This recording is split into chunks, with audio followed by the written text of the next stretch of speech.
eyes, scanning the black, tracking the heat, never turning back.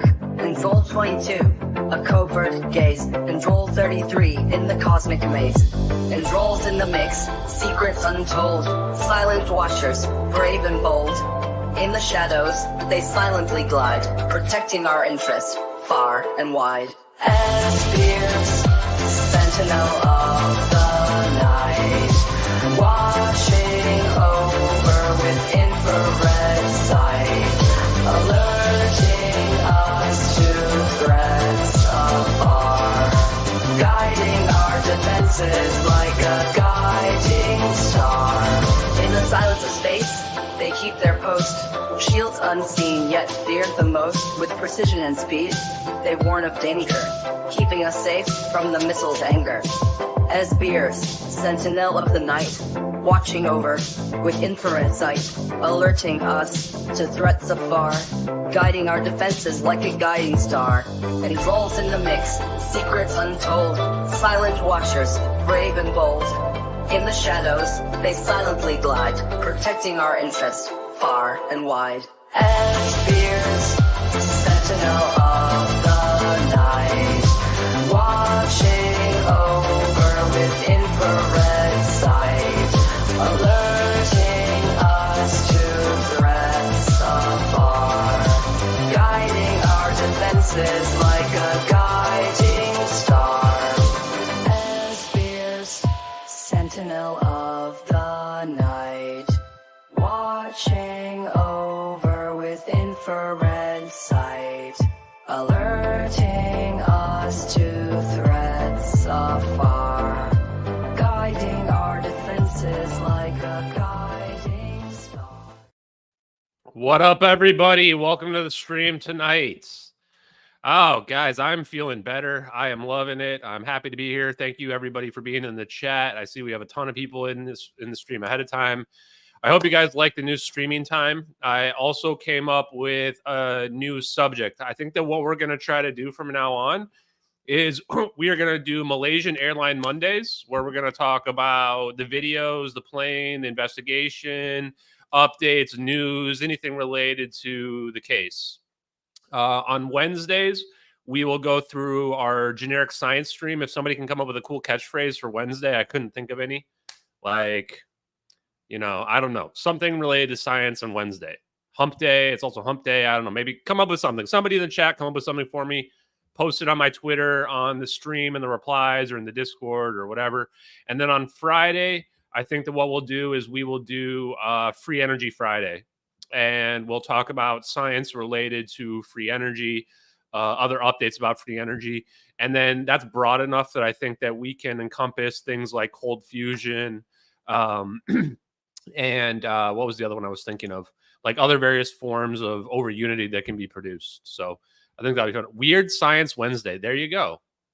Warp Drive Wednesday. I think I like Weird Science Wednesday, but I don't know. Those are really both good. I mean, you guys are on fire already.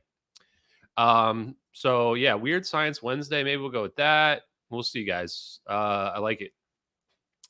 I like Weird Science because Weird Science was a TV show. I don't know if you guys are familiar with it. Wicked Science Wednesdays. I like it. I like it. What happened to my over Unity demo? Well, basically we drew a little bit too much attention, so we had to put off the over Unity demo. I guess what I'll say, this isn't the topic for today, but I'll say I've seen the meters myself. So has coefficient of performance greater than 1. I'm not going to say much more than that at the moment. I've been in discussions with a lot of people that have emailed and what have you, and we're probably not gonna have a lot more public facing content related to the EtherTech stuff in the near future. Can't really go into more than that at the moment. That's just how it is. But we will continue to talk about the science around it, which I think is a little bit safer to talk about and what have you in terms of like how it's possible, the physics, etc. That's what I think we're going to end up doing. If we do end up having a demo in the future, I'll let you guys know. Not sure. The other big update is the Y Files has an episode tonight. I'm going to watch it right after the stream. Maybe I'll put it on my big TV over here, and that is on the Philadelphia experiment and the Montauk project. So probably what we're going to do on Wednesday is I'll review certain parts of that stream, and then I'll probably pull up. There was like a 6-hour interview with Al Bialik, who is actually the guy that this Y-Files episode is all about. Maybe we'll watch some because he has like firsthand account. My guess is AJ is going to include some of that video in his video. I wouldn't be surprised. So we'll see. Joao, man, I'm going to butcher your name. Just for the record, guys, I'm really, really bad with names. I've always been bad with names since I was young. So if I butcher your name, I apologize. I think your name is Joao. It says, Ashton, I just binge watched your channel the last few days. Incredible work. Still a long learning curve. Hope you continue to share information. Yeah. I did see a comment earlier today in the Twitter chat, in the Twitter replies saying that, like, if you can't sum up your content in 20 or 30 minutes, then you must be making it up or something like that. And I'm like, man, if you guys have been following along, there's no way to sum it up in 20 or 30 minutes. What I will say is there's a couple clips. I'm not sure. Oh, Wormhole Wednesday. Man, you guys got some good ones. You know what? Give me a second. I need to take some of these down. Weird Science Wednesday. What was it? Wormhole Wednesday. I don't remember what the other ones were, but we'll see. Okay. Yeah, and I'm gonna do some Q&A too in today's stream, and I'll give you guys more details on that. I do also have a couple of the clips have been pushed to me for approval. I don't know if I can already share them. I think I'm gonna share one anyway on the stream right now. Hopefully the company doesn't get mad that I share this clip for the MH370 early, but I'm gonna do the clip.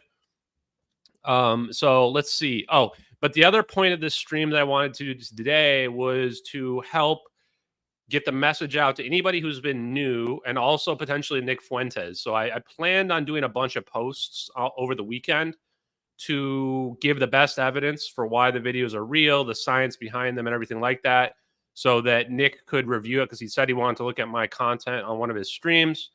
So instead, I think today we're going to focus on some of that. So I'm going to need a little bit of your guys' help to tell me what you think the best content is. I'm going to pull up a bunch of clips. We're going to go through a lot of clips here together, and I'll answer questions. So somebody asked, how long after the MH370 disappeared did the videos release?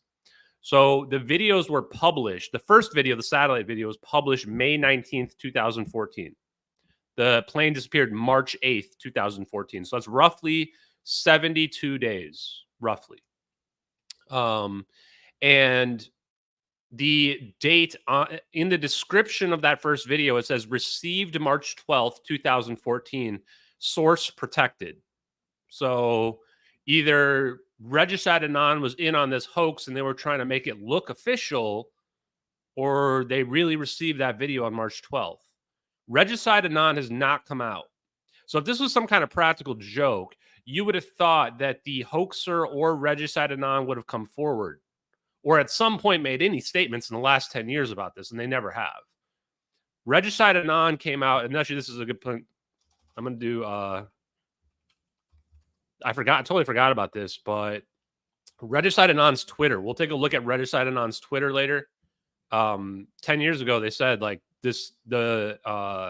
watch these videos before they're deleted. I mean, this is a pretty elaborate lengths to go to if this was hoaxed. And what you'll find from the debunker side is much like I posted a tweet today related to the shooter in the assassination attempt on Donald Trump, had donated to Act Blue, which is a Democrat organization. And people might reply saying, this has been debunked. This has been debunked. Did anyone else get deja vu from that? That was just like exactly what we hear on the MH370 videos is Redditors, idiot Redditors, think that everything's been debunked because somebody posts a Reddit thread claiming that it's not real. And then I just posted the actual document from the FEC that shows that this person literally 100%, unless there's another person with the same name at the same address, definitely donated to Act Blue. So you have to be very careful. Like, you shouldn't really trust anything you read on Reddit. People are idiots there. They lie all the time. They have the worst logic and rationale skills. It's crazy, man. Okay, let's keep going. Quantum mechanics structured query language. I don't know what that is, but let's save the over Unity stuff for potentially Wednesday or Friday. Let's focus on the MH370 stuff unless there's crossover related to it, which of course there is. Freemason Thursday. Guys, I still don't really know what a Freemason is. There's a lot of terms I don't know what they are. I'm still confused on what a Zionist is. Are Freemasons, are those Templars? Anyway, that's a discussion for another time. Oh yeah, Warp Drive Wednesday was the other one. Let me write that down. I think those are all good. If you guys have other ones, let me know later on tonight. What's up, Tundra? Okay.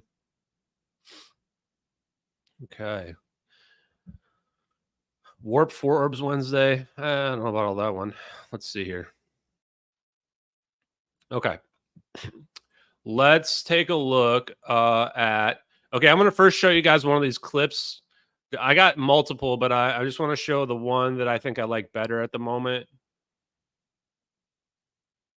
Actually, I don't know which one I like better.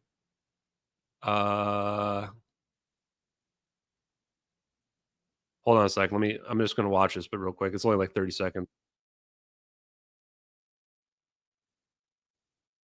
Oh, yeah, okay. So this one. I'm going to show you guys this one. Download this. I don't think there's any reason why I can't share this. I mean, I am paying for it. So worst case scenario, then it becomes official after I share this with you guys here right now. But as I told you guys, I contracted with a company. It's pretty expensive, honestly, but I think it's worth it. It's a good use of the money that I've made from social media to do 36 clips over 3 months. So 12 clips per month related to the podcast I've been on, the case. I want you guys to tell me what you think of this. I'm going to play it right now. It's only about 40 seconds long. We'll talk about the motive of the plane here in a second. We'll talk about all that other stuff. I'm taking some notes so we don't miss anything here. Okay. So how do I do this? Oh, I'm trying to do the wrong thing here. Okay, here we go. Present video file. You can follow up with the military on that. Okay. Do I do this? You know, I'm just going to go full screen it. Oh, it doesn't really change it. Okay. So these clips are made for sharing on like TikTok and all the other stuff as well. We'll talk about the motives in a second, Oregano. Or here we go. Here's the clip. Somebody should follow up with the military on that and figure out what exactly do they mean when they said they solved the mystery of MH370. So they definitely know that something happened. The plane definitely did not crash into the ocean. There's no evidence that it did. Not just that. The family's cell phones were still able to be ringing, proven on Chinese television for up to 4 days after the event. If you look into it, extremely overlooked piece of evidence. The experts say this is possible. Bull. I have never called somebody when their phone was off that it rang. Never once in my entire life. And if your phone goes into the seawater, it's not going to last for very long at all. It's actually impossible for those phones to be ringing if they're at the bottom of the ocean. I don't know. I like it, guys. What do you guys think? So there's going to be a bunch of clips like that. The only feedback I gave them was that I think they should use some of the newer content, but I like the confessionals, obviously, which is what that one was. I gave them some topics to use as well. Obviously, so they overlaid other stuff into it. I think it's very professional, right? Like, it's good. You guys like it? Yeah, okay, sweet. So if it's more like that, I think it's going to be great. I think it would be nice if some of them were a little bit longer, but I don't mind if some of them are shorter like that as well. Okay, yeah, we look at everybody's in the chat. Okay, people like it for sure. Yeah. I think if they do that with some of the newer content as well, some of the newer, like more updated stuff, I think it's great. They did another one that I'm not sharing right now that talked about the pilot suicide myth. And the only problem I have with that one is that it's a little bit outdated because we know a little bit more now, but it's still good. Yeah. Pretty good, guys. Yeah, I think newer content. But that's fine. I mean, I've got 36 and that was just 2 of them. So I told them, maybe we do some other newer stuff. Yeah, if they're doing them like that, then I definitely think I'm getting my money's worth on some of those. Pretty sweet. Hey, Amanda, nice to see you. Nice to see Bob Greenier in the chat as well. Bob Greenier just in there. That's Bob Greenier, guys. Bob Greenier works on low-energy nuclear reactions. Okay, so let's get into the voice. I think the voice is fine. It's just because it was in person and what have you. Somebody asked another question. What happened to the people warped? They didn't necessarily get warped into space. No. A lot of people, one of the questions they have for the videos, and we'll take a look at the videos here in a second. Oh yeah, and I kind of pushed the hard truths updates as well because of all the assassination attempt stuff. As you guys saw, I don't want to focus on that stuff today, but um, it was funny because Ian Carroll replied, and he's like, "Of course, Ashton Forbes is out there doing crowdsource, pulling in all the information. That's what I like to do, and I've liked to do that." It was funny because when Ian Carroll replied and said that, I realized that's really what I like to do. That's probably why I was good at this case because I like to go out there and pull in all the information and try to figure out what the full story is. In some cases, you find that some information isn't as credible or has to be corrected. I was glad that the only thing that had to be corrected was the name of the shooter. That was it. Because people were pushing names out there early, and the first name was not the right person. And then the second name was the right person, but then somebody came in and pretended to be that person, and it got super confusing. But other than that, I think that I put together the story of what happened in the assassination attempt very quickly, within probably 4 or 5 hours. And that was from pulling information from witness reports that were out there. We had a map of the situation, so we had a really good idea of what went down.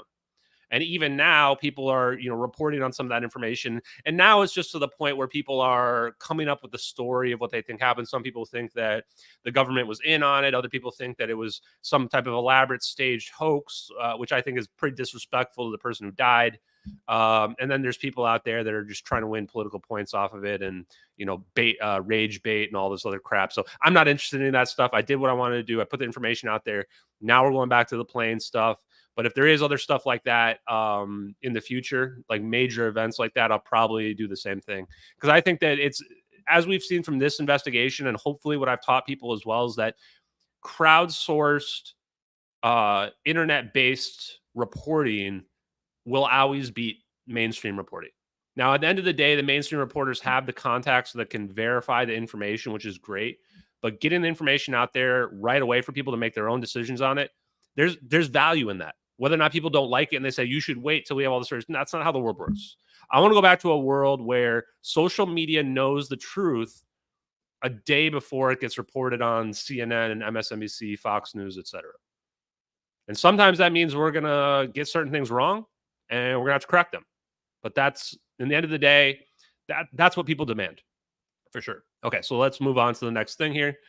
I really didn't want to harp on that too much. I'm glad people like that clip. I think it looks super professional. I think those clips are going to be great. I'm going to push those clips to, once they get approved, I think they're going to approve them tomorrow.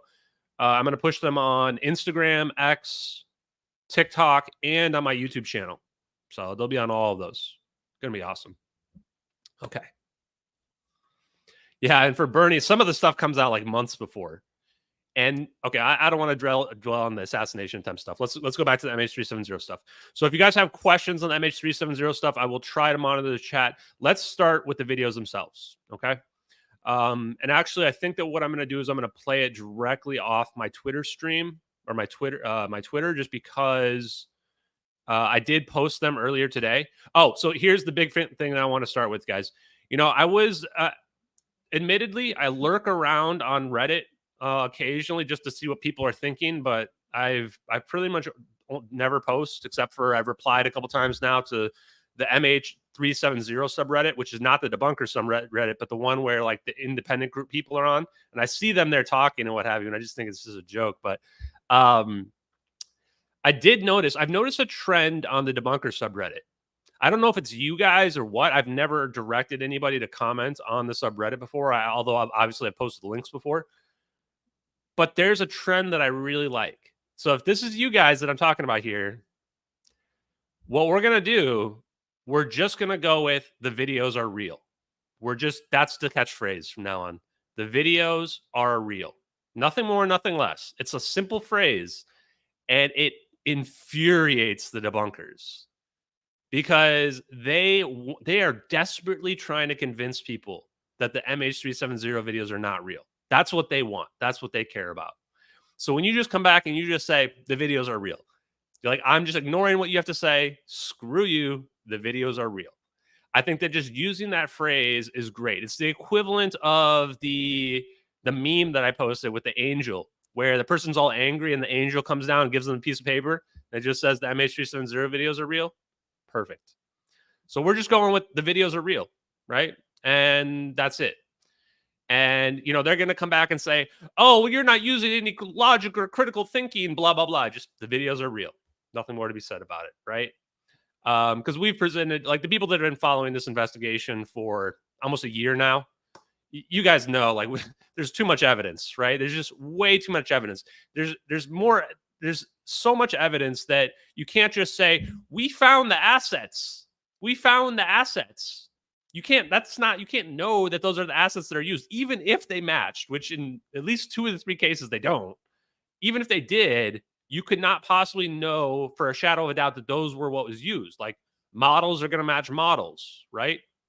And with the clouds, like, we have moving clouds. So you're like, oh, they just moved around. Now you're speculating, right? So you can't possibly know unless you're the hoaxer. No hoaxer ever came forward, guys. So, yeah, the videos are real. Pause. Is that a Joe Biden joke? I love it. Reading off the script. Okay, so here we go. Let's go to the post I made earlier today, guys. 5 hours ago. It's good. Okay, here we go. Share. So what I did today, I hope this doesn't reduce the quality, but how do I do this? I linked the videos back to back here. So I did edit them here. I used my elite editing skills, guys. I'll make it wide full screen to post the videos back to back. So the first one's our satellite video that you see right here. This is the highest quality version of it. I don't think it loses quality when I edit it, but I'm not sure. One thing I want to point out is you see the mouse on the screen. Some people think this is like a bird or something. This is the mouse that's coming on the screen here, right? There it is. You see this mouse here in the bottom right? That's not a bird. This is the mouse or the cursor. Sorry. Everyone gets so offended when I call it the mouse. And the cursor has some kind of effect going on in it where it's like inverted color depending on what it's hovering over, which is pretty odd. It means that the mouse has a direct relationship with the video background that we're seeing. Which in my mind proves that this is a real Citrix session. And we can tell that they're using like a center click or some kind of joystick to move the screen around. So like these details already to me are well beyond any fake. There's never been a fake video that uses any of these kinds of things. Certainly not a fake video that's ever looked like a logged in Citrix session. Most people, I think the reason why they don't believe these videos are real is that A, they have no frame of reference for what they're looking at, and B, they just don't think this kind of technology can exist in the world. So usually those are the reasons why they don't believe this is possible. I'm not going to repeat everything that I've ever said about these videos here. But yeah, it's definitely some kind of like click and drag effect. So like you guys can see my mouse here. It's like if I were to hold down the middle mouse button like this, and then the mouse wouldn't move, and then I move the screen instead. Now, I can't really replicate that, but that's definitely what's going on here. And there was early investigation to the videos that basically proved that was going on. It's either a second analog where they have like a mouse and a joystick, or they're using like the middle mouse button to like keep the mouse in one location, because the mouse never moves when the screen moves. And actually, when the screen moves, the mouse is still in its location here. I think this is what you're going to see. So watch this right here. So they move the mouse stops, and then the screen moves, which means that they're, without any shadow of a doubt, there's a bigger field of view. It has to be a bigger field of view that they're looking at here. What we're seeing here is a cropped field of view. Why is that so important? Because that means that if this was somehow a hoax video, which seems insane at this point, that somebody hoaxed a giant field of view, much bigger than one screen, and then they cropped it down? Doesn't make any sense, man. Why they wouldn't do that? That's not how hoax videos work. There's never been any hoax video that worked like that. So a lot of the problem with the debunker's logic is that the stuff they claim from a purely speculative standpoint has never been done in the history of the world before. In several cases, like the VFX has never been edited the way they claim. No videos have ever been made like this before. There's no discrepancies. Also, somebody made a version of this video, which I don't think I have, but I should probably download it, where they stabilize it.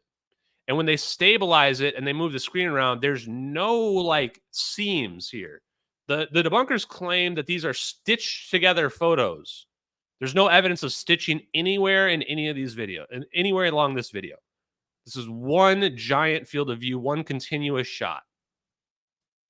So the orbs change their orientation here. Very important, right? And then they slow down right there. Also super weird. And now the plane's just gone. Now the plane's gone. Now the second video is going to start here in a second. Did Salvatore Paez say anything off stream that was profound? No. What I'll say real quick, I'm going to pause this, is Salvatore Paez was I felt like he was very careful about what he told me. And I felt like, especially in our interactions off stream, I felt like he didn't want to say anything to me and that he was assuming that all of our communications were being read by other people. That's my interaction. A lot of his replies were very short and brief when I thought it was very unusual. And this is part of the reason why I am extremely confident that he got gagged. I think that when he did our interview and he said all that stuff, especially now in retrospect, I'm like, he was giving away what it takes to put the pieces together from the historical scientific perspective. He was giving it away. And that's why he did his big disclaimer as well. I think after that, they came and they said, you said way too much. People are figuring it out. You got to stop talking. Can't talk to any more people. And the other thing, too, real quick, is what I'll say is that if I was a defense contractor, if I was tied to this technology, I would want to be third party. I would not want to be working directly for the government. I would not want to be working for the Navy. I would not want to be working for the Department of Defense, Department of Energy. I'm a third party contractor. I mean, I work for a company that has a contract with the government. So I'm a contractor for the government by definition. And I've seen how the government operates. And it's basically just like how everybody criticizes the government and all the bureaucracy and bullshit like that. Imagine the bureaucracy and bullshit, but related to all this technology as well, right? Like you have very little freedom. So I would not want to be on that side. And Salvatore Paez is. I don't know what his state of mind is regarding that, but that's my answer to that question. Yeah. So Ray Tracer said there's no stitching anywhere in the video. What we see is common artifact of streaming video. Exactly. Oh, I think I've been on the Men in Black watch list for a while. And I've had people tell me that like I've been getting monitored as well. So, I mean, I don't know how, I don't really take it that seriously. I mean, no, that's not true. I do take it seriously, but I don't know, how credible some of the stuff is that people say that, whatever. Okay. So second video, guys, this video, I don't know how people can claim this video is fake. Literally, the argument that this video is fake is that one frame is similar if you change it all around to one frame in a VFX asset. That's what the argument boils down to. We have a literal drone in the video. You can look at this drone right here. It's a perfect match to a real drone. It's a real drone. You can see the heat signature where the brain of the drone is. You can see real clouds in the background, highly detailed clouds. There's no picture of the clouds for these. There doesn't exist because these are real clouds. The drone is shaking accurately. These are very stable drones. And if you guys look up drone videos online, you're going to find out that drones don't shake that much. Even I looked at videos of like very high turbulence on drones and they barely move. So this tiny amount of turbulence seems natural, seems normal. The debunkers literally, they had no argument for the shake of the drone. So what they falsely claimed, they literally put the most dishonest fake debunk out there. They claimed that the natural camera shake was, they claimed it was jittery contrails. They went frame by frame and they tried to claim that the actual natural camera shake was evidence that somebody stitched together the frames or something. This is the most illogical nonsense ever. It's wild. The best part is this: the reason why the plane doesn't stay in the center of view, and the reason why it's in the center of view right now, is because there's a delay. There's a delay from the person operating the camera remotely. Like they could be in like Texas, right? Like miles, like thousands of miles away. And they're operating this camera, which is in the Nicobar Islands. So, or they could be closer, but the problem is there's going to be a lag. Just like if I was to play video games with somebody on the other side of the world, there's a lag, there's a delay. That's why they can't keep the camera in focus. But in a larger field of view, it's easy. But when you zoom in, it becomes harder to keep it in focus, to keep it right there in the middle, because the latency is really bad. And then the camera shake actually minimally increases when it goes underneath the wake of the plane right here as well. So the fact that this plane is super close to, or the drone is super close to the plane, tells us that this is an operation. This is way too close. Otherwise, it's dangerous to be this close. You don't fly this close to planes in commercial, right? We think it's an MQ-1C Gray Eagle because that's like one of the most common drones that was in operation. It's a perfect match. And you can find pictures with the cameras underneath the wings. And there's like a custom loadout where you can like flip out the loadout. You can put missiles there and cameras. But end of the day, it doesn't matter exactly what model. It's basically an MQ-1, maybe MQ-1C. I think there's an MQ-9 Reaper as well. But the MQ-9 Reaper is newer. So when it goes underneath this wake right here, there's a little bit of extra shake. It's kind of small, but you can see it right there. You can see that extra shake there. And then they start zooming in. When they zoom in, you can actually tell there's like 3D dynamic parallax on these clouds, which means those clouds are real clouds. Those are not, nobody VFX the clouds in. And then here, look at the camera shake is now increasing. You have the same amount of shake you had before, but because you zoomed in, now it's amplified. Just like if I were to do zoom on my phone, exactly the same. And it's funny because the debunkers try to rationalize this away as like, it's a After Effects mode. And so somebody tried to make this video, and it was so terrible that it was just laughable. And when you add the shake mode, it doesn't look anything like this. The visual effect that they're claiming After Effects used basically just moves the screen around like this, like in some kind of weird, it's not necessarily a figure eight, but something like that. It doesn't look like camera shake at all. So this is the reason why they gave up trying to recreate this video, because it's impossible to recreate this video. It's literally impossible. No one can recreate this video. Because it's like me trying to recreate a real video that I were to take right now outside. Like I take a video outside and I say, go ahead, try to recreate this. Impossible. Too many small details, because a real video just has way too many little details like the camera shake and all this stuff that you can't adequately recreate. Now, theoretically, anything can be hoaxed with enough time, enough resources. But the problem here is they don't have enough time or enough resources, right? Like, who is this? Is the government making this video? Is Marvel Studios making it? Like, who has the time and resources? It's not some random one person. I think the worst debunker out there tried to claim that some student could do this in like a couple of weeks. Are you out of your mind? Are you out of your mind? 0% chance some random student can do this in a couple of weeks. No way. Wild. Okay. So, and I'm going to show a different version of this. So it's hard to see the lines in front of the orbs, but I posted this. Actually, I'm going to go to it. It's on my Twitter feed here in a second. But the heat signatures, like Bob Greenier was in the chat. I don't know if he still is. But these heat signatures you're seeing here, like if I slow this down. Oh, wait, you can change the quality? Interesting. Look at these heat signatures, these orbs spinning around. That's the thing that, in my mind, this is impossible to fake. What you're seeing here, literally impossible. These orbs, these heat signatures right here, the way it's distorted too. If this was a fake video, it would be like a perfect orange slice. It wouldn't have these distortions in it like you see right here. Like these types of distortions like this are only from a real deal, only from the real thing that you're seeing. There's no add-in or mod that's going to give you this type of effect here. So these are the types of details that indisputably the video has to be real. There's no explanation for it. And there's a ton of situations like this where there's just simply no logical explanation for how it can be fake, how somebody even could have faked it. This frame right here also shows this smoke is clearly coming from the heat signature in the center of the plane. Clearly, right? You can see the smoke trail right there. It's a continuous smoke trail coming directly from the center of the plane. It's not coming from the engine. It's coming from the center of the plane right here.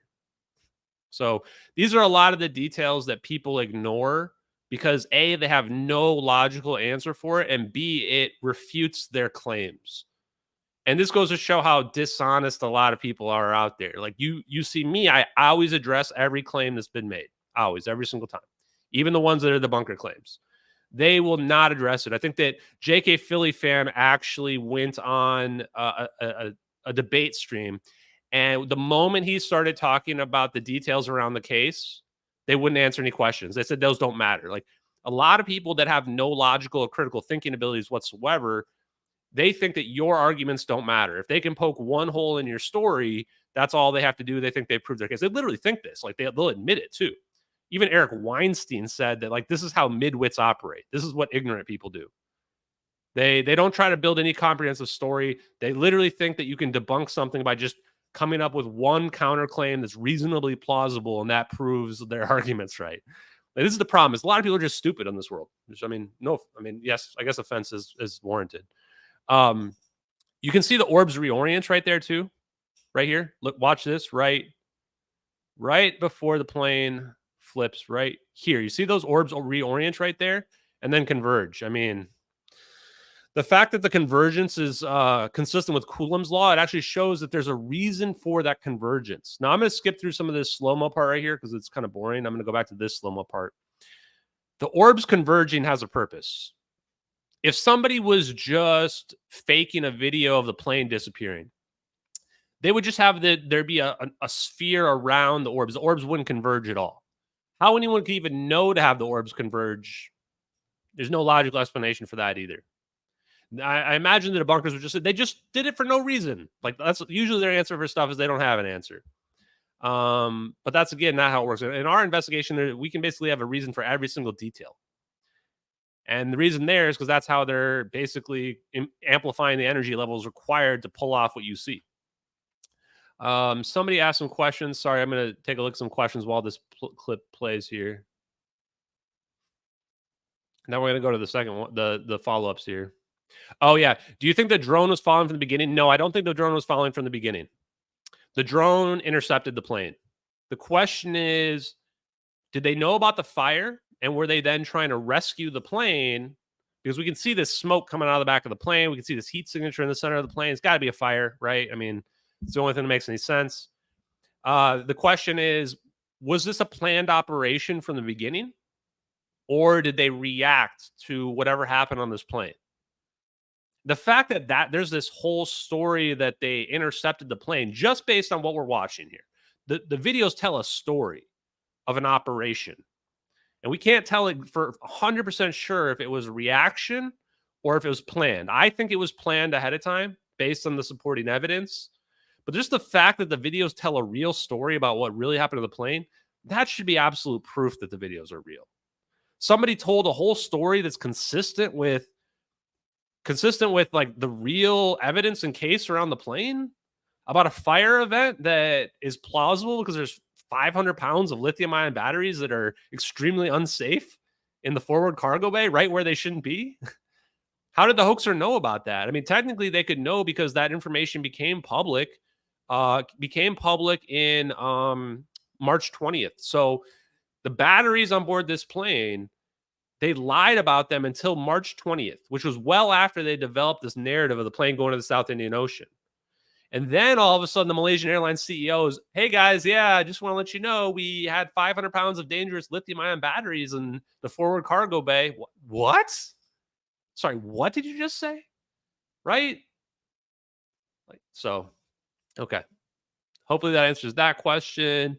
Let's go to the second one. Yeah, the wake turbulence, but also just in general. I mean, these drones they're big, but they're not that big. Like the Boeing 777 is the size of a city block. It can hold 300 people. These drones are like 20, 30 feet long, something like that, I think. So the drone's going to have like a little bit of shake from the turbulence, but it's not going to have a ton.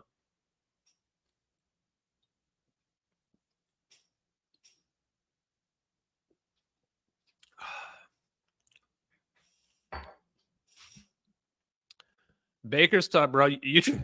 You try too hard, my man. You try too hard. If you want to address like any of the stuff that I mentioned, feel free. I wish you the best, my brother. I wish you the best. Let's see.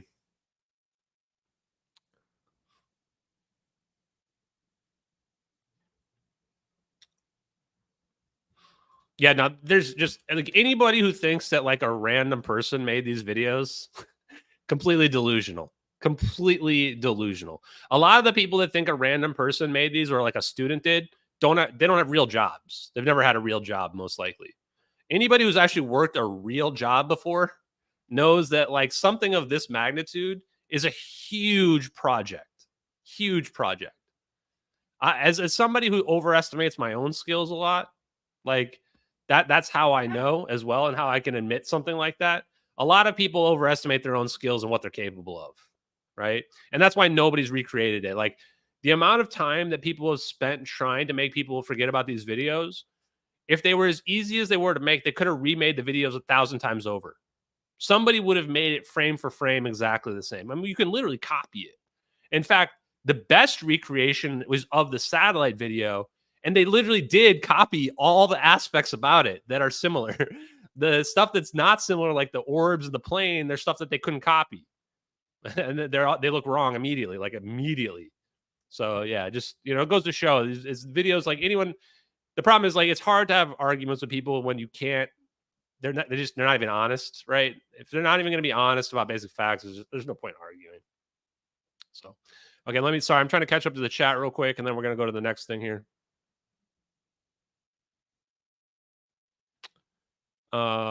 Yeah, so definitely from what I've learned, and we'll save some of that for Science Wednesday, but definitely high voltage seems to be a major component to some of this anti-gravity technology. You need very high voltages. From talking to Salvatore Paez, I also think that AC current is, I don't know if it's required, but it's important, I think, to be able to pull some of this off because you want high frequency vibration. And AC current is alternating current back and forth. So part of the reason why you can't just recreate this is that getting very high voltages is not super easy. Like maybe if you have your own really, really nice lab setup or engineering setup, but most of this stuff can only be reproduced in like private military contractor labs that are like tens of millions, if not hundreds of millions of dollars of equipment. Really, really expensive stuff. Otherwise, you can only recreate on really, really tiny scales, like we saw on our last stream where we reviewed the EM drive, right? Like they're recreating it, but on like minute scales. And just very, very like rudimentary forms of what we're talking about right here. The batteries were Motorola batteries, which is funny because Freescale Semiconductors broke off from Motorola. So for the people that wanted to know the motives, the Freescale Semiconductor engineers on board this plane, they've got to be the motive. 20 people on board the same plane, way too many people, guys. 20 engineers from the same company that were highly important engineers. We're all on the same plane, and that plane disappears. And that company is tied to United States Aerospace and Defense, and they're making semiconductor super little microchips, potentially superconductive microchips. And one of the things that we found out related to anti-gravity, looking at Ning Li's research, Eugene Potklinov, and Amy Eskridge, is that superconductivity is potentially related to anti-gravity. It's like, how can that be a coincidence, man? It can't be. Not to mention the fact that 8 of them were Chinese. You've got 8 Chinese nationals out of 20 people. The rest are Malaysian nationals. And they all work for an American company. And they're flying to Beijing. What's the first thing that comes to mind? They're defecting. They're going to Beijing because the CCP has dug some dirt up on them, and they're going to give them to spill the beans on what they learned at this American company, right? That, to me, that's the answer. Here's a great question.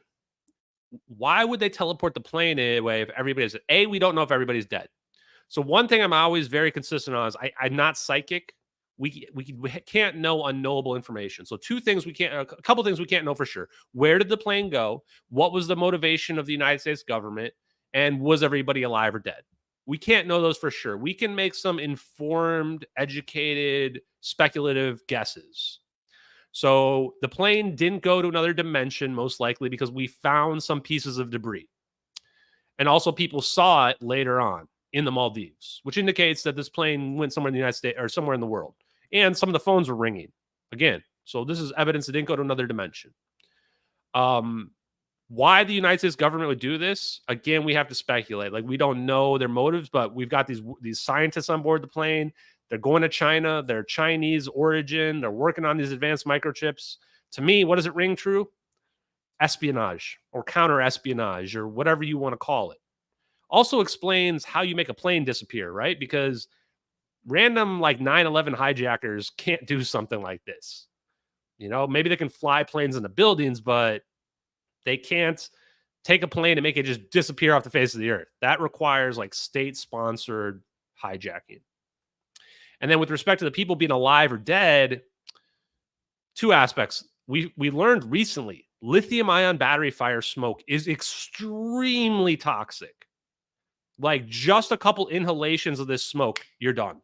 Game over. So you can imagine if the fire's in the forward cargo bay and this smoke is billowing through the plane. The problem is in the forward cargo bay, the smoke's going to go into the AC system, the air conditioning system. What's going to happen when it goes in the air conditioning system? Well, a plane is just a metal tube.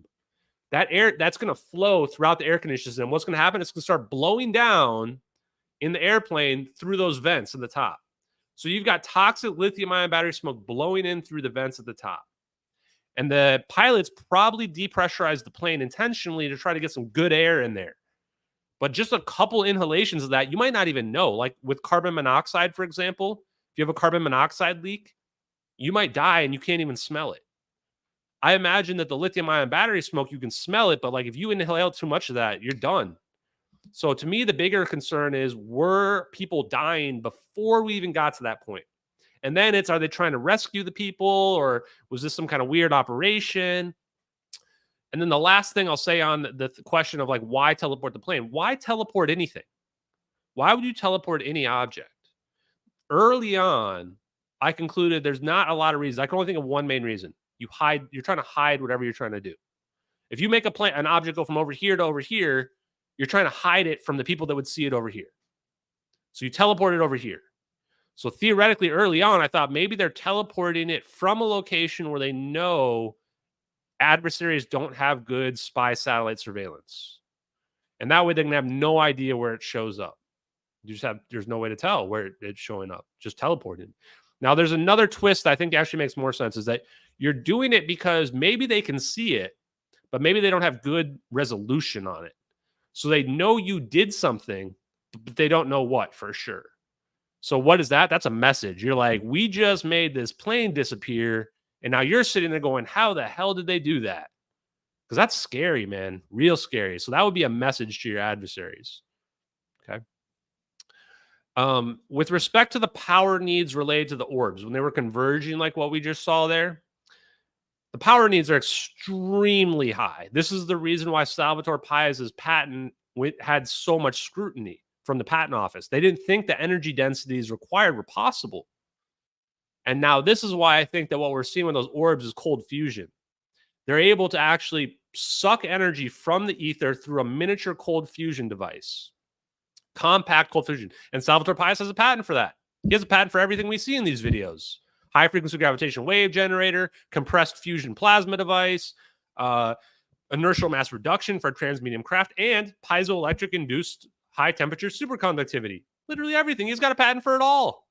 How could this man have a patent for every single thing, every piece of technology we need to make these videos to be real? That would be my message to Nick Fuentes, because I think that he's a rational and logical guy. So for people like Nick Fuentes and his followers, anybody else who's watching, I would say, look at these Salvatore Pais patents. Like, I'll pull them up here in just a second. I'm going to stop sharing this real quick. Because the fact that this guy wanted to talk to me, and most people have been avoiding me, should be like a pretty big, like, what WTF? Like, this major Navy and Space Force engineer wants to talk to me multiple times publicly. It's because he's looking at his technology. That's the only rational explanation in my mind. So here we go. So let's take a quick gander at Sal Pius's patents, and then we'll flip back over to the second parts of these videos. So look at these patents. This is the craft using an inertial mass reduction device. Now, this was called the UFO patent. I think that's very disingenuous. I think that this patent is an advanced electromagnetic anti-gravity type device. Because if you can bend space around your object, like the orbs are doing, then you get inertial mass reduction. Inertial mass reduction is what you need for the orbs to be able to fly in at 2,000 miles an hour, for them to instantly slow down, and for them to be able to move around the plane with no friction whatsoever. You need inertial mass reduction. They're floating freely. If your mass gets reduced to zero locally, then you float. That's what happens. You float. I don't feel like my security is compromised. Actually, what I feel like, which I don't know this for a fact, but I feel like I'm being protected. That's what it feels like to me.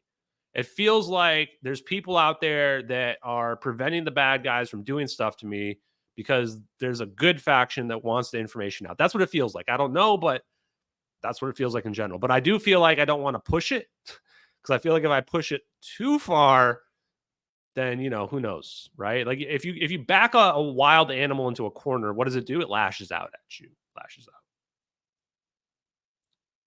out. We already offered a prize. Now, I didn't want to do effective replication because technically replication doesn't prove it. Because anything can be replicated with enough time, especially with AI tools these days. You can replicate just about anything. So instead, the way that I always framed the bounty, we had a $150,000 bounty. For people who are not aware of this, we had a $150,000 bounty. Kim.com put up $100,000. Chad and Sherry from Investigate Earth put up another 20 grand. And then I had a rich donor who is somebody that ran for office before, who I know personally, that, you know, I've talked to quite a lot actually. They put up another 25,000, and then I put up the last 5,000, which I was fine with doing because I knew there was nobody was going to come forward. And it was for the hoaxer to come forward, because the only way you can prove the videos are fake is if the hoaxer comes forward and they say, here's my hard drive. Look, here's my wallet. Here's my hard drive, right? Oh, hopefully there's no information to be read on that. No. Here's my hard drive, blah, blah, blah. And, you know, this is the source work that I used. Like, I've got 100 files of me adding the plane in and building the scene and all this stuff, right? Just like I'm sure professional studios have when they make movies, right? That's the way that you prove it beyond any shadow of a doubt. That never happened. Nobody ever came forward, despite the fact that I would argue we've probably had over 1 billion views. I would guess over 1 billion views on this content in the last year. There was one TikTok video that was from Matt Kim's podcast that I did with him that had over 40 million views, which is me looking at the videos. 40 million views on TikTok. That was just one video. Somebody probably got paid good money for that video, actually. So there you go. Yeah, Richard Feynman as well is pretty good. Richard Feynman is the one who, with John Archibald Wheeler, said that this is the what has been attributed to Hal Puthoff is that, and I'm going to use this. I have my Advil bottle right here. That, like, in this volume of space, which is not just the space we see here, but even like the quantum fields in here, there's enough energy in this volume to boil all the Earth's oceans. And you go, wow, that's a huge amount of energy. And then you start to realize, oh, we can extract that energy from the environment all around us, from the ether, from the quantum fluctuations. Pretty cool. Okay. They're probably not going to be able to catch up on all the messages here. So if I missed your thing, I apologize. You can post it there. I do not think the debris was planted, guys. So let me pull up, and then we'll go back to the patents. So I'm going to try to keep it a little bit on track, but it's okay if we go a little off track, because I think that this will help. I want to keep it so it makes sense for you guys. Okay. Oh, hold on. I know what I'm going to do. I'm going to share this whole screen, and that'll make it easier. Okay. There you go. Okay.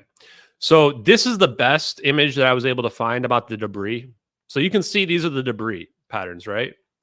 This is the search area down here.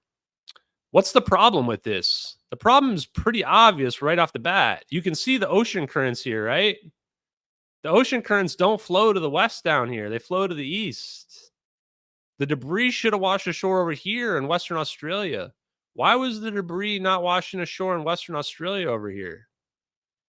And in order for it to get over here to Africa, it has to what? Float up and around past Diego Garcia and then to Tanzania. And so how does it get down here to South Africa?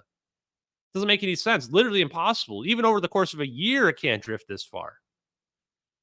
So this is the issue with the debris. This is why a lot of people think that the debris was planted, because for exactly everybody else's theories, this debris has to be planted. In fact, this debris doesn't even make sense with the crash down here. It doesn't work. The debris had to have washed up in Western Australia. Not one piece of debris is ever found in Australia. Not even one tiny piece. Also, the search effort down here never found anything either. The search effort here found literally nothing. Not one piece of the plane, not any black boxes, nada. The fact that people really think the plane crashed down here is kind of insane, because what's the definition of insanity? Is doing the same thing over and over and expecting different results. There would have been a massive debris field miles wide if this plane crashed down here. So this is funny because people say, well, what about the debris? Well, the debris is in the wrong continent. But the reason why I plotted Diego Garcia on this map is because look at where Diego Garcia is. Look at the ocean currents relative to where Diego Garcia is. For the record, this map did not have Diego Garcia on it. I put Diego Garcia on this map when I found it. And the very first thing I realized is, holy shit, it's perfect for the currents. Look at this. Every piece of debris perfectly matches with an entry point near Diego Garcia. All of it. Perfect match. And this is where like it could actually get there in a year from Diego Garcia. Now, you could convince me too that maybe the plane crashed somewhere over here to the west, much further to the west, up here, like west of Diego Garcia. But same problem is we should have found some massive debris field. This is a huge shipping route right here. There's no way people are going to miss a massive shipping route. So that's a quick update on that. Hopefully that answers that. So what I argue is that the only scenarios that are consistent with the debris are scenarios where the plane ends in Diego Garcia. If your theory doesn't have the plane ending in Diego Garcia or somewhere over here, then it's not consistent with the debris. Certainly not in the South Indian Ocean, right? Yeah, time reversed waves are interesting because gravity, what we found from our wave reviews when we reviewed waves was that waves always have a reflection unless you, what is it? God, I've already forgotten the right terms, but unless you set, is it not the induction? Crap. I mean, you can basically make a wave not reflect, but if you do have a wave reflect, what is the reflection of a gravity wave? Well, gravity is a bend in space-time. That's what the mass is doing to space-time, is it's bending it, and therefore everything floats kind of towards, it follows the curvature. So theoretically, if there's a reversal of a wave like that, since space and time are one and the same, a reversed gravitational wave theoretically would be a reverse time wave, I think. Kind of weird, huh? Okay.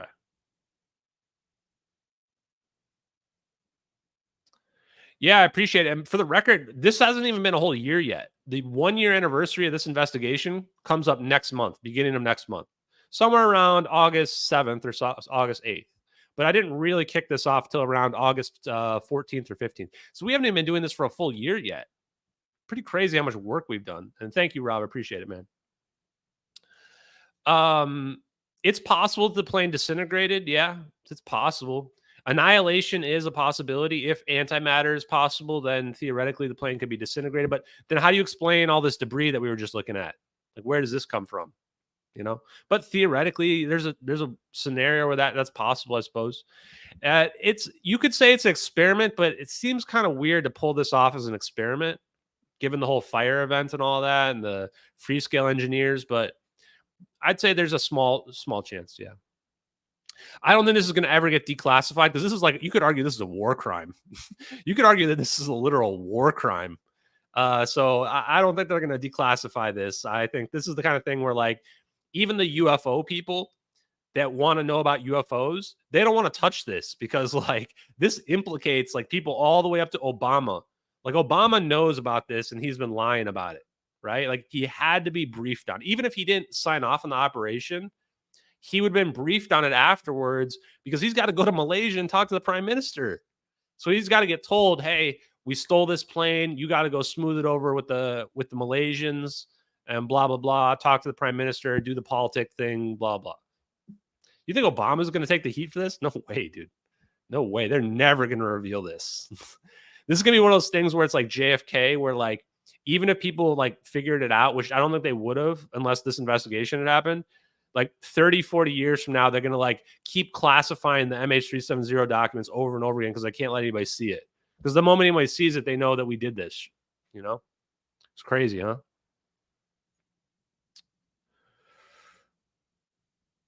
Yeah. So this is the part too. The culprits are the list of culprits is super small. So if you guys didn't watch my Mike Adams Health Ranger video, watch that because he talks about it. Where it's like how many culprits could pull this up? There's really only 3 countries, man: Russia, China, and the United States. That's it.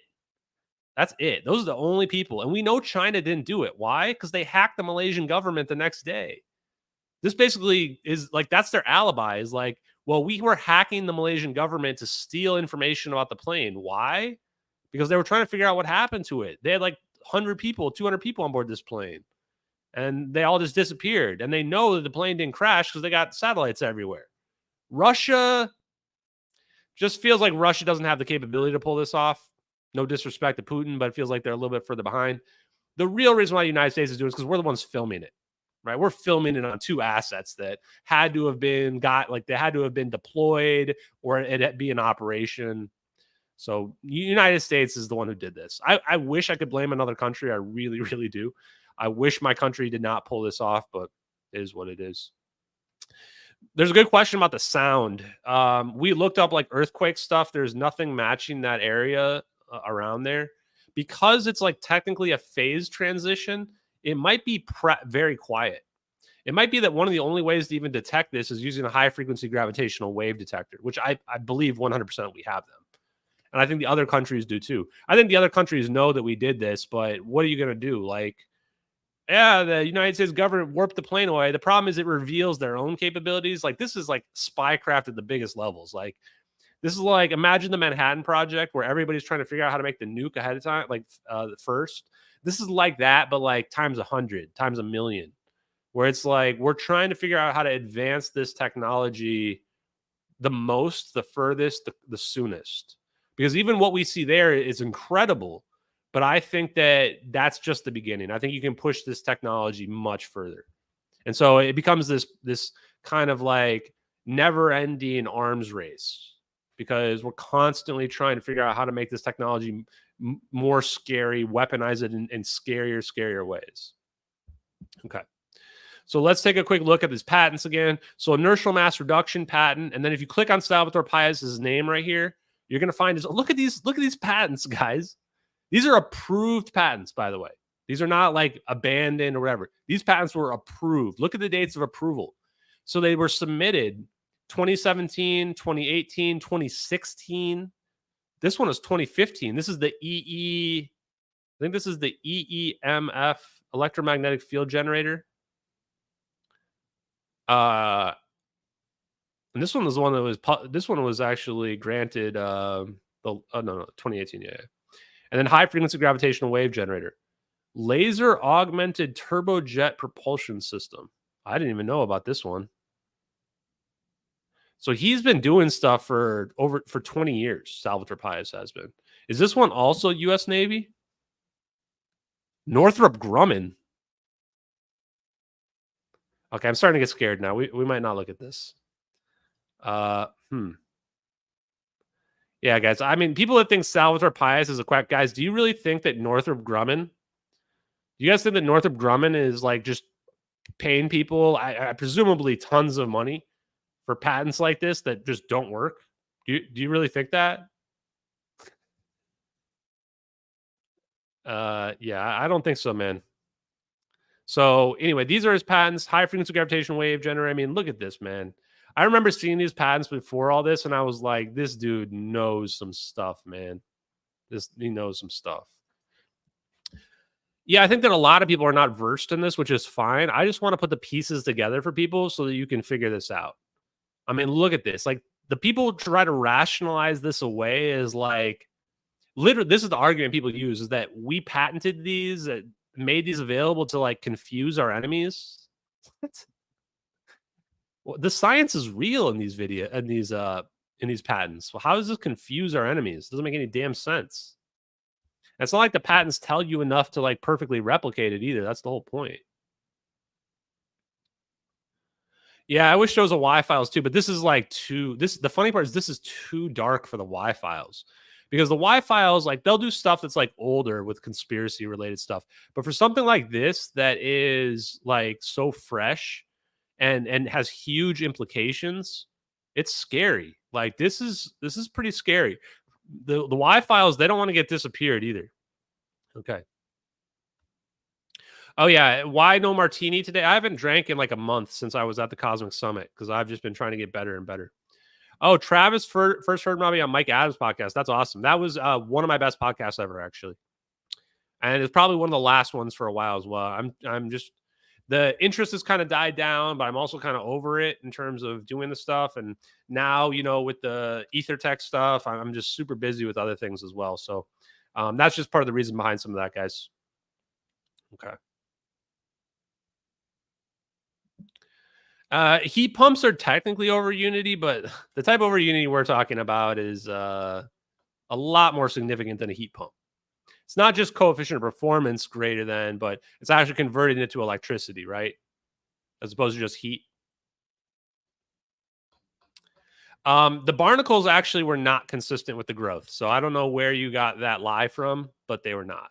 So actually, the barnacles basically rule out now because there was a recent analysis on the barnacles of the one piece, by the way, that washed ashore in the Reunion Island is actually the closest piece to where the plane supposedly crashed.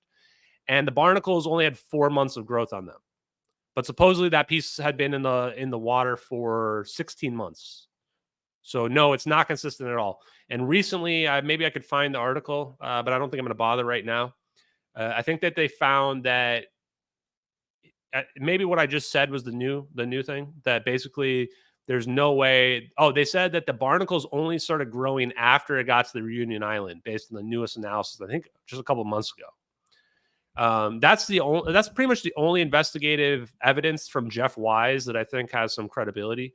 Because otherwise, Jeff Wise has been the number one source of misinformation around this plane, which is sad. I think that there's a different world where Jeff Wise could have figured it out. But even if we give the benefit of doubt on the flaperon, maybe we say like the flaperon can get there somehow within the time period, none of the rest of the debris is possible for. All the rest of the debris is further away. There's no feasible. The only way this is real, by the way. The reason why they decide the flaperon could actually get that far, because if a piece is like floating under the water, it's solely based on the ocean currents is how it's going to move. It's going to move very slowly. Ocean currents aren't just beelining it like you're in a car. So what they did was they found the flaperon would stick out of the water. Now, the problem was later analysis showed that it couldn't stick out of the water like this. But this is how they said, oh, this makes sense because now the wind's going to blow on it. And the wind is what's going to cause it to drift that far. That's how they rationalized how it could possibly get to the Reunion Island. And they did, of course, they used models. They didn't use actual science. Models are not science, guys. Models are confirmation bias. Crap, what was I going to say?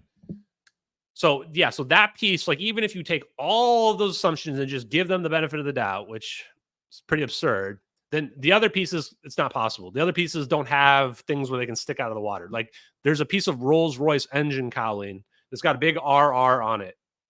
It showed up in South Africa. That's the South Africa piece. How does a piece of engine cowling, which is just like a flap, how does that float 3,000 miles? Not possible, guys. So I'm probably super far behind in the comments. Okay, I'm going to go to the next one here. This is and then I'll look through the comments. I'm just going to play this. Oh, come on. Why is it doing the full screen thing like that? What does picture in picture do? That doesn't work either. Maybe I move this over here. Okay. There we go. Okay, so there was a lot of people that would constantly claim that the clouds are not moving. So I don't know why this was like so controversial. The clouds are clearly moving. It's indisputable fact. So anyone tells you the clouds aren't moving, you should discount anything they have to say because it's so easy to prove. Now, are they moving a lot? No. But each perspective, when the move screen was around, it's only like 5 seconds long. How much do you think the clouds are supposed to move in a 5-second perspective? Go look outside the clouds for 5 seconds. Tell me it looks like the clouds are moving. It's like one of the dumbest arguments out there. Here we go. So I'm going to play this. I'm going to look at some questions. So you guys can see the clouds moving here. So basically, this person tells you what they do, and they zoom in on it as well for you guys. The oil rig worker did not hear any sounds for the record. They just saw fire in a very, very far distance.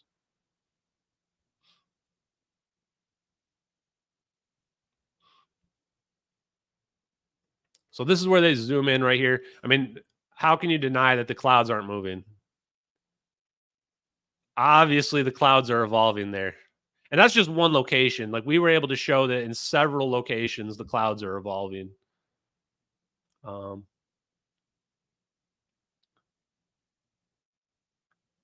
Yeah, that's the question. Like, if it's an endothermic event, would it even produce a sound? Like, we're so far outside of the realm of public science that we can't say with any certainty. I think that you would need a gravitational wave detector to really like hear it, so to speak. If Thomas Bearden said the scalar physics opens the door to paranormal, I think what he means is that the idea of the ether and the extra dimension, this whole idea is like consciousness is connected to the universe, and that like if every point in space and time is connected, then it opens the door to stuff like remote viewing, and then maybe supernatural things can be explained by these types of concepts.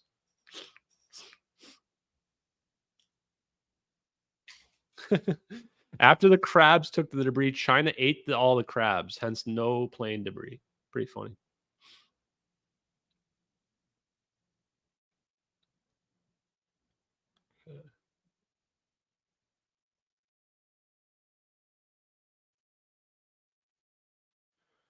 Okay, let's switch to the next thing.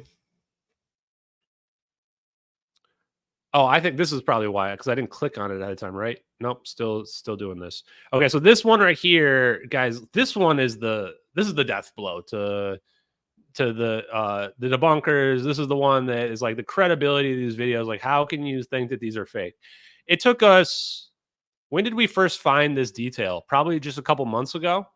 So probably like April or something like that, where if there's a hoaxer, because several people had claimed that they had made the videos and they didn't have any, they didn't have any credibility, they had no evidence, whatever. If you were somebody who made the videos, you would know about a tiny detail that you added that nobody else knows about. You would know about it. And you'd say, hey, I added in one of these orbs displacing the smoke. And if you go to 16 seconds in the video, you can see the orb being displaced by the smoke. You would say that. That's if somebody had hoaxed it. And I even mentioned this. And I knew about it earlier that was possible. And I didn't want to say it because if somebody came forward, I didn't want to give them an idea of how they could pretend to be the hoaxer. So this detail here proves that all of the people that claim to make the videos were liars, including Joe Lancaster. I still see people trying to claim that Joe Lancaster made the videos. Joe Lancaster is a mentally ill individual who pretended to make the videos well after he was already recorded making statements about how he thought the videos were fake. So he would have been talking about himself in the third person. And if you go look at his profile on Twitter, not going to get political, but it's pretty obvious that he has some issues that he needs to deal with. Beside the point. This detail here, in my mind, is too minute. It's too accurate to true fluid dynamics. And I'm just going to play it here for this to be a hoax. We can see the orb literally displace the smoke. Not just displace it, but accurate fluid dynamics. I think I had, the first time I posted this, 3 different people in my replies saying that they work with computer fluid dynamics. And what we're seeing here is accurate and extremely difficult to fake. I think there's only been one attempted debunk of this, which is that people try to claim that it's compression. That's not how compression works. Compression doesn't add details. Compression is literally that if you take a high quality video, you compress it down to a lower quality, you lose some of the details. Compression can't do what we're seeing here. This is not compression. So, and it's funny that you'll hear debunkers say that it's obvious just copium, but it's even worse for them is that it discredits them entirely because it goes to show they don't even know the terms that they're talking about, what they mean. They basically just throw out these words they don't understand to try to explain away why a real video can't be real in their minds. So there you go. Also, this is from the stabilized version as well, which I probably have somewhere around there. I'm going to let this play real quick while I look through some more questions. Yeah, I've looked at Stephen Greer. Probably one of the biggest questions I get about Dr. Stephen Greer is what I think about him. I think he's talked to the right people. I think that if Dr. Stephen Greer went through his efforts on to figure out how the technology works, I think he could be me related to what I'm doing right now. I think that he thought he was just going to be like a guy that props up other people, and that's not enough. You got to learn the science yourself. He knows enough to explain it, but he doesn't really know exactly how it works. That's why I've been trying to understand the science, because I think that's very important. I did email Ocean Infinity and I called them and I asked for evidence. I want to know where they're searching and whose evidence they're using to do the new search. Why? Because if there is some weird off chance that like the government planted some debris in the ocean, I want to know if these people are connected to the government or whatever. At least I want to be able to rule it out. I don't think that's the case, but I want to cover all my bases. Let's see. If you think that confirmation bias, if you think that what I've been doing is confirmation bias, then you don't understand what confirmation bias is at all in any way, shape, or form, man. What this is the most comprehensive investigation in the history of the world. That's what this is. That's what we've been doing here. We have more evidence than most murder cases have. So it's funny when people like, you have to just be completely delusional to think that like what we're doing here is somehow confirmation bias. No, it's called looking at all the evidence, not just about the videos, but about a plane that disappeared, literally pulling in all the press releases, all the news articles, every video about the incident, everything that's ever been out there, everything that anyone's ever written about this plane. MH370X has basically found it and pulled it back up into the spotlight. Even like Florence Tachangi probably has done the most research about the plane. I would argue we found stuff that she didn't even know about. Like we found a lot of stuff because we found these blogs that are from like alternative media that like basically no one's ever looked at. We found Matthias Chang, who basically like went to podcasts, says he knows what happened and like that if the world knew about it, it would shatter the global economies. Why would Matthias Chang, advisor to the former prime minister, say that? Right? Florence Tachangi also definitely, she looked at the totality of the evidence and she realized that there's a cover-up at play. And I think she also is pinning it on the United States government. But she thinks that we shot it down like over the South China Sea and somehow picked up all the pieces, which, no offense to her, just doesn't make any sense. There's no way the plane was shot down. The debris field would have been too massive. There's no way to hide all the debris like that. That's the truth. So yeah, if you think this is somehow confirmation bias, like, yeah, I think your judgment's not very good, for sure. Hey, Billy Knowledge Side.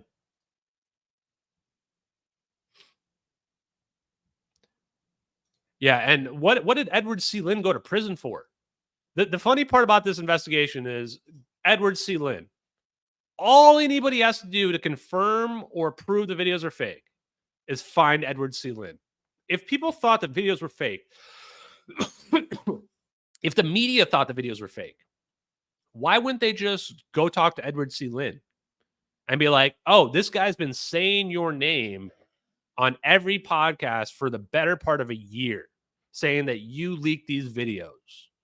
Can you deny that? Even if he lied, that would be like a pretty big blow to the investigation. Nobody's doing that. Nobody's reaching out to him at all. Isn't that weird? The media could imagine that these videos are real. He's the guy that leaked them. All anyone has to do is talk to him and say, "Did you leak these videos? Yes or no?" Nobody's even attempted that. This is where you realize that a lot of the people that want these videos to be fake are completely dishonest, because there's several ways where they should be able to cast doubt on the videos. Like, also, when we found that the VFX asset that the debunkers tried to claim was used in this video falsely was uploaded in January of 2023, before these videos got popular, right after they had been posted on Reddit. So they got posted on Reddit in January, didn't get traction. All of a sudden, this VFX asset gets uploaded onto a website that only the uploader can manipulate. All of a sudden, January 23rd. Why would they upload that January 25th, 2023? And that person doesn't want to come forward either for why they uploaded that. And then that literal upload was used to debunk the videos 7-8 months later. And then, to make matters worse, then the uploader went and modified the stock image of all the assets and added in the drone video of the zap into it. And then when I caught them a few months ago, like, was it May?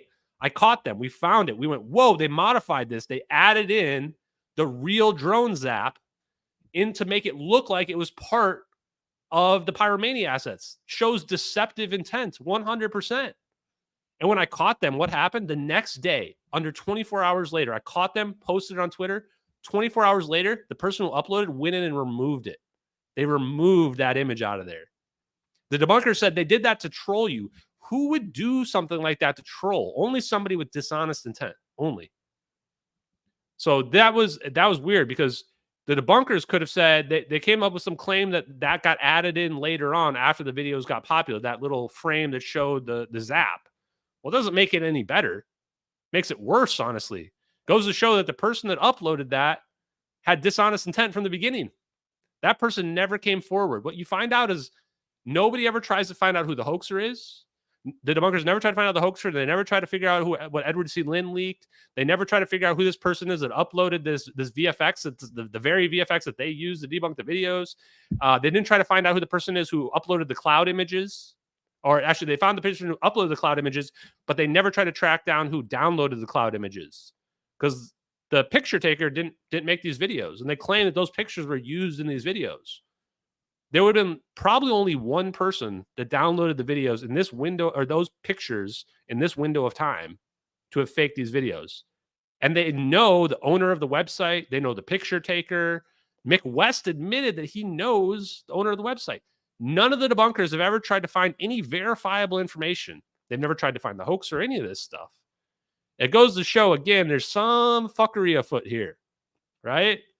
Because if you were an honest investigator, you would be trying to figure out the only way you can prove these videos are fake is you find the hoaxer, and you have leads to find the hoaxer. You can talk to the website owner of textures.com and say, give me the records of who bought these images. Why is nobody doing that? Anyway, there you go. Okay. Now I'm going to switch to the Quantica's color change version here as well.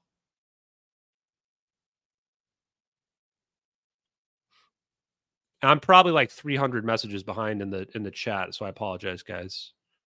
I'll do my best to try to catch up on some of these. I'm just going to let this one play. So this one is the color change version, the Quantica Science color change for us. And this is the blue and black version. Now, the reason why I like this one the best is because you can see the black lines in front of the orbs very clearly. To me, this is a detail that there's no way to fake this. The thing about CGI and VFX is that you need a frame of reference. You know, you need something to copy from. You need inspiration. There's no inspiration, not even in movies or TVs, for what you're about to see here. Look at these lines in front of the orbs. Like, I'll pause it at a good spot. I think this part right here.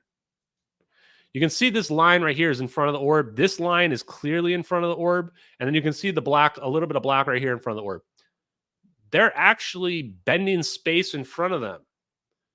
Once you realize these lines are in front of the orbs, then it's like, wait, what? Like, who made this up? Like, who would have even figured this out? This doesn't make any sense at all. Look at that. I'm gonna let that play for a second while I try to catch up. Hey, Arwen, nice to see you.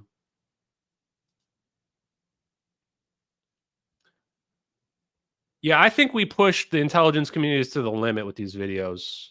Like, if I look back at how we've handled this investigation, you guys deserve a lot of credit too. Like, this was about as good as you can possibly do for getting these videos to the public realm without getting discredited or debunked. I mean, obviously, they did try to debunk them anyway, but to me, this is as good as you can generally do because we don't have the original person who leaked them. Like, we don't. I mean, yes, we think we know who the person who was the leaker, but we don't have like the person that's with us going, I'm the one who leaked these, right? And that's the big thing. Without that, it's very difficult to get people to buy in. A lot of people, they don't even care about hard evidence. They just care about like, show me the chain of custody, right? Where can you find these videos? I'll post a link to the evidence list here in a minute for you guys to check out. The evidence list has the original sources where we downloaded them from.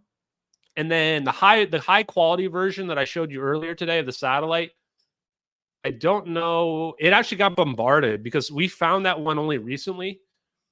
And it's still from Regicide and on the original source, but it's like a different variant version of the video. Instead of being side by side stereoscopic, it's full screen and it's higher quality than the originals, the other ones that we found.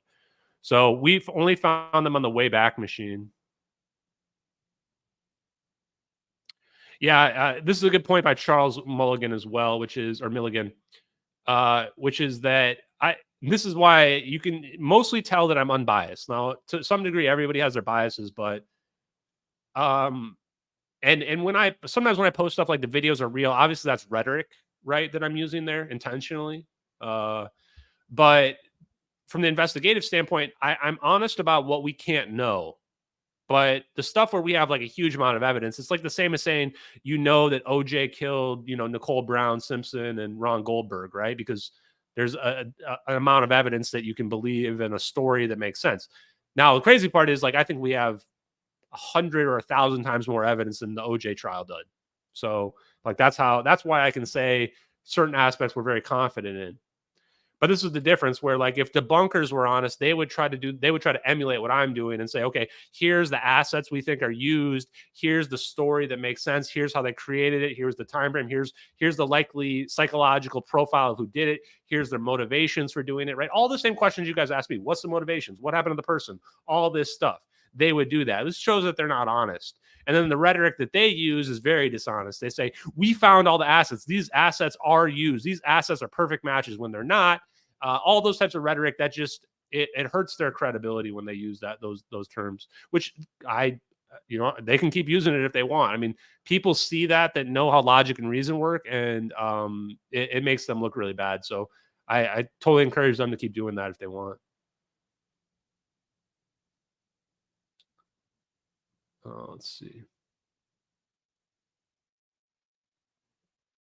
Yeah, I think there was a lot of the early investigation on Reddit was really good because it was people doing forensic analysis on the videos, and they found that these orbs here are roughly 20 or 30 feet across, and they put them side by side with little people and a little picture of an alien as well.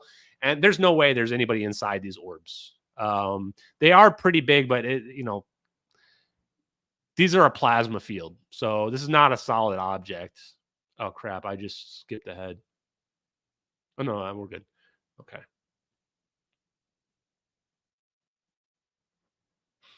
Thank you, Big K Joe. Oh, I think I'm all caught up. Sweet. Yeah, and this is interesting too, is that the movements of the orbs are harmonic. They're literally harmonic. When I was looking at this is the part that's kind of weirds me out, is that like I intuited that there was like I used to call these, and I still do, superconductive harmonic orbs.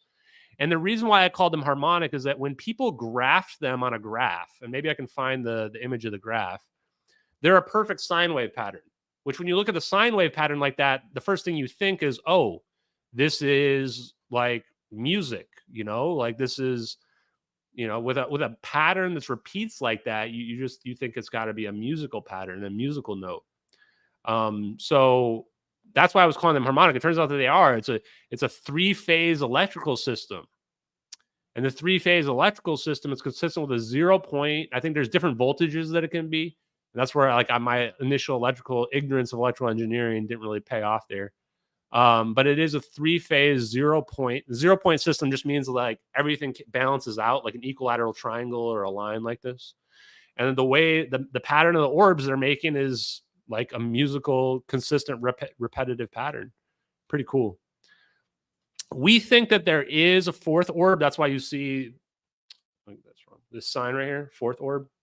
You know, because I don't know if it's necessary, because the vector travel, the plane is going to be based on the right-hand rule. So it's going to be going backwards to the west, or to the west, if that's what your guys hear. But the question is, where does it stop? So you might say you put enough energy in it, and then you like pump space. And if you pump space, then you get a certain amount of force, and then maybe it just shows up somewhere else. But to me, you need not necessarily a steering wheel, but you need a brake. You need to hit the brakes. So how do you hit the brakes and determine where it shows up? That's where I think you need that 4th orb. So that 4th orb determines, in my opinion, where it's going to pop out. That's something that Dave Rossi on one of our interviews formulated, which I think he's got a very good concept of how the technology potentially works. So that's kind of why I've gone along with it. It could end up being wrong, but it also ties together the idea of entanglement and ER equals EPR, which is why I really like the idea of the 4th orb. Now, I was looking for the pattern of the orbs, and I'm not finding it right away. Let me search real quick.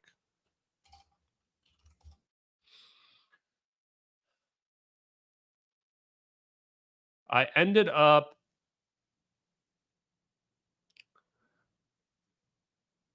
here. I think I found it. Oh no, crap.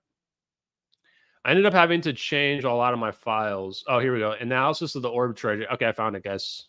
We in luck, chat. Here you go.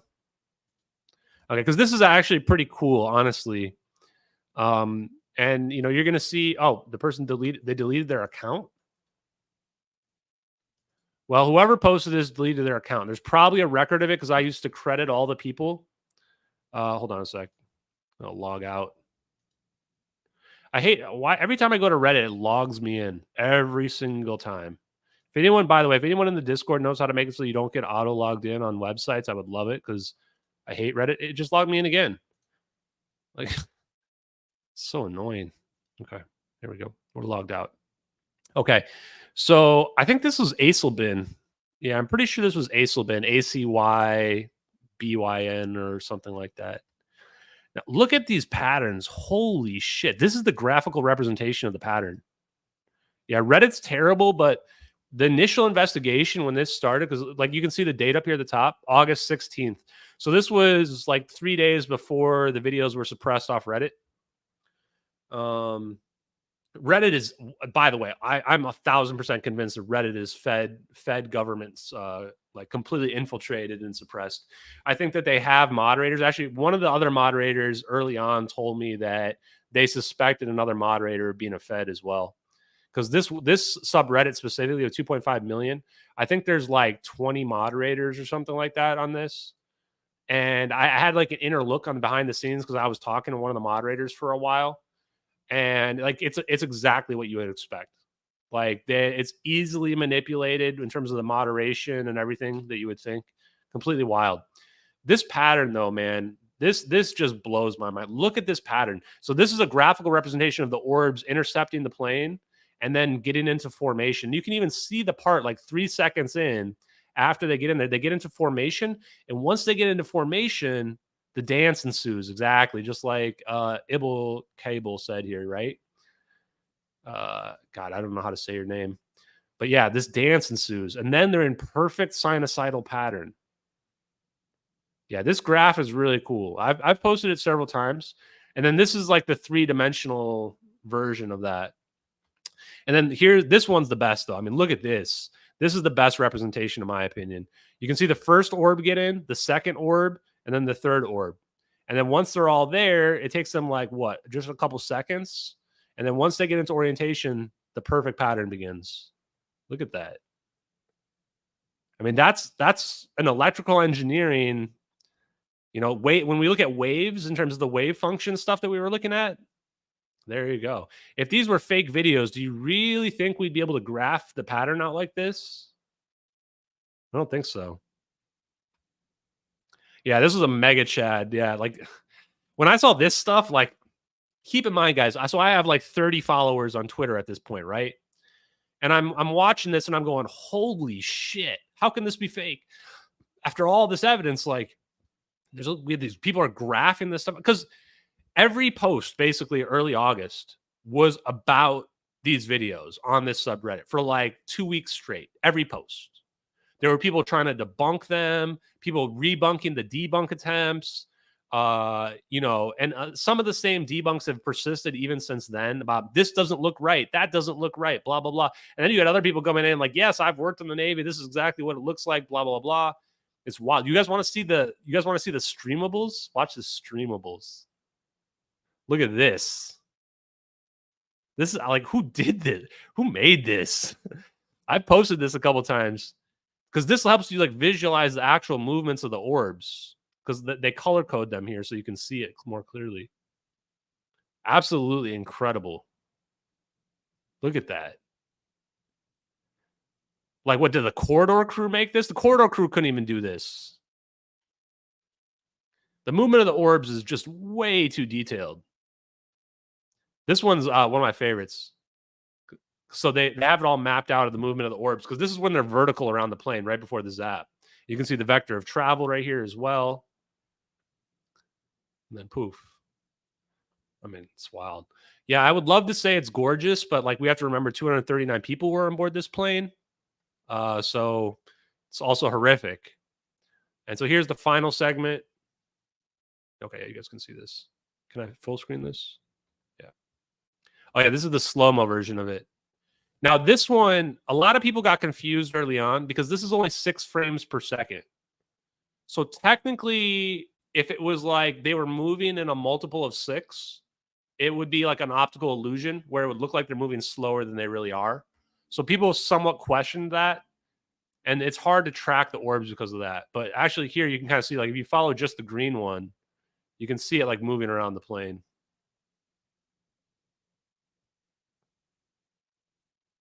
Wild. Yeah, some of the stuff that people did was incredible. The satellite analysis as well. Somebody who was like actual expert on satellite imagery. They had worked on satellite imagery and they looked and found that it's like what we're seeing here is like consistent with like Black Project satellite imagery on the satellite video. That it's like 1 megapixel per meter or something like, or 1 pixel per meter, 1 pixel per meter. And that the resolution is pretty consistent with what they would expect like spy satellites to have resolution capabilities on. Wild stuff, man. And of course, the moderators, I always have to add this garbage in here because, like, you're hurting the families. You're hurting the families. Everyone's like, dude, we have to just detail into these videos. Yeah, even the comments, like, look at what the internet community can do with one video, right? The breakdowns and analysis are astounding. With full disclosure, the public knows everything the powers that be are hiding. Can you imagine the solutions we'd reach when we work as a collective? And this is actually, this comment right here is what gave me the inspiration to do what I did. Because this was the time where I started picking up and saying, I'm going to do it myself. Because I was looking at this and I'm going, like, this is like the work when you pull everybody's collective resources together, incredible what we can figure out. This is why I like doing this stuff where it's like I did with the assassination attempt. I'm like just pulling in what people are reporting on. Because that's how you can develop a picture of what really happened for people, right?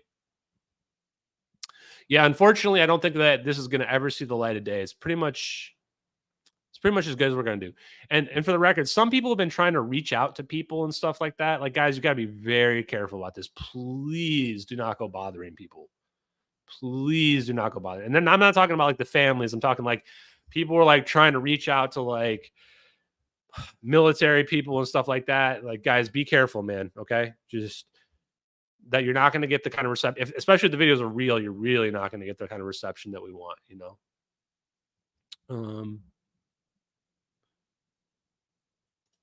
Where did the orbs come from is a great question for sure. We can't say for sure. We do know the second orb comes from the water. So let me see if I can find that one. I think I have that one ready to go. I think it's called second orb water. Yeah, this one. So if you look closely here, you can actually see the orb come out of the water. I'm going to have to maximize this for a second. So right about where my mouse is down here, you see that orb come out of the water right there? Looks like it was literally came from underwater. That's pretty weird too. Like if you were hoaxing these videos, wouldn't you have them like the second and third one come from the side of the screen? Wouldn't the whole point be you're going to have it come from the side of the screen so people can't tell where it's coming from? Instead, it just comes straight out of the water right here. Poof, right out of the water. I think you guys can see my mouse, right? Oh, maybe you guys can't see my mouse. So yeah, I'll just let this one play. So yeah, this one comes like out of the water right there and then comes and connects. The first and second orbs come from the side of the screen.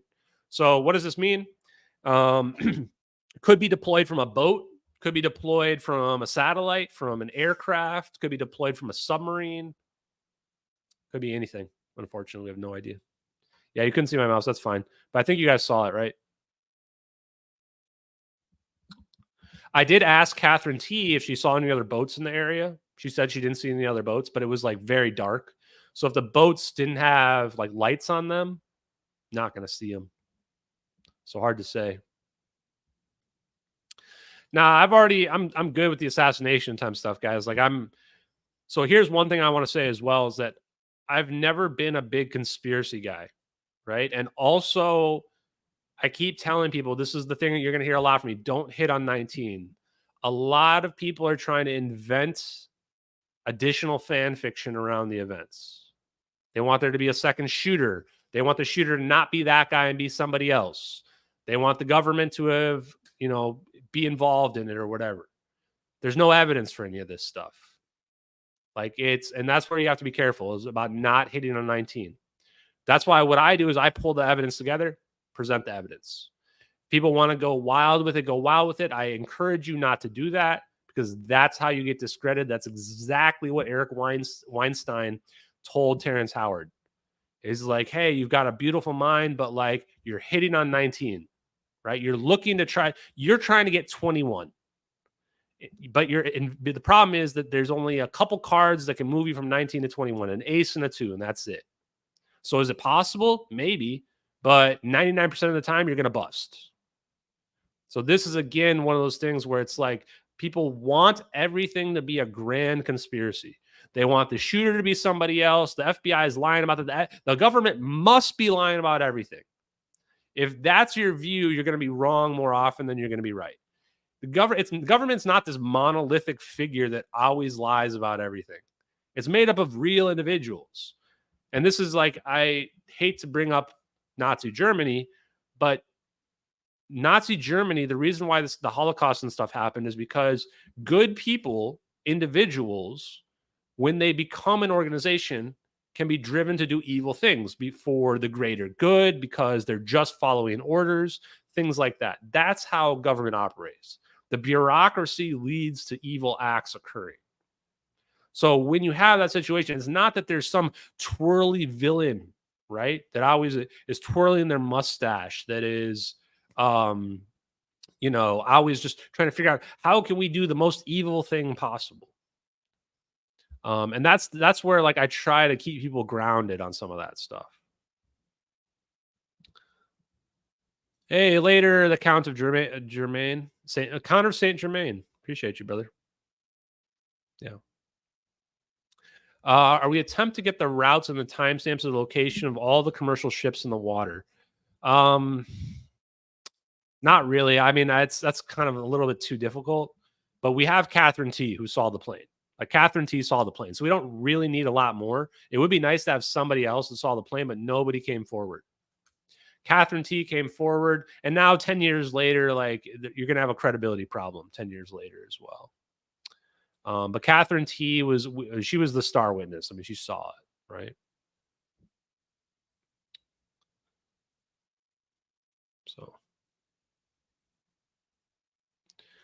So keep in mind, the videos are real. So what? End of the day, who cares? Unless we can actually change something with the knowledge.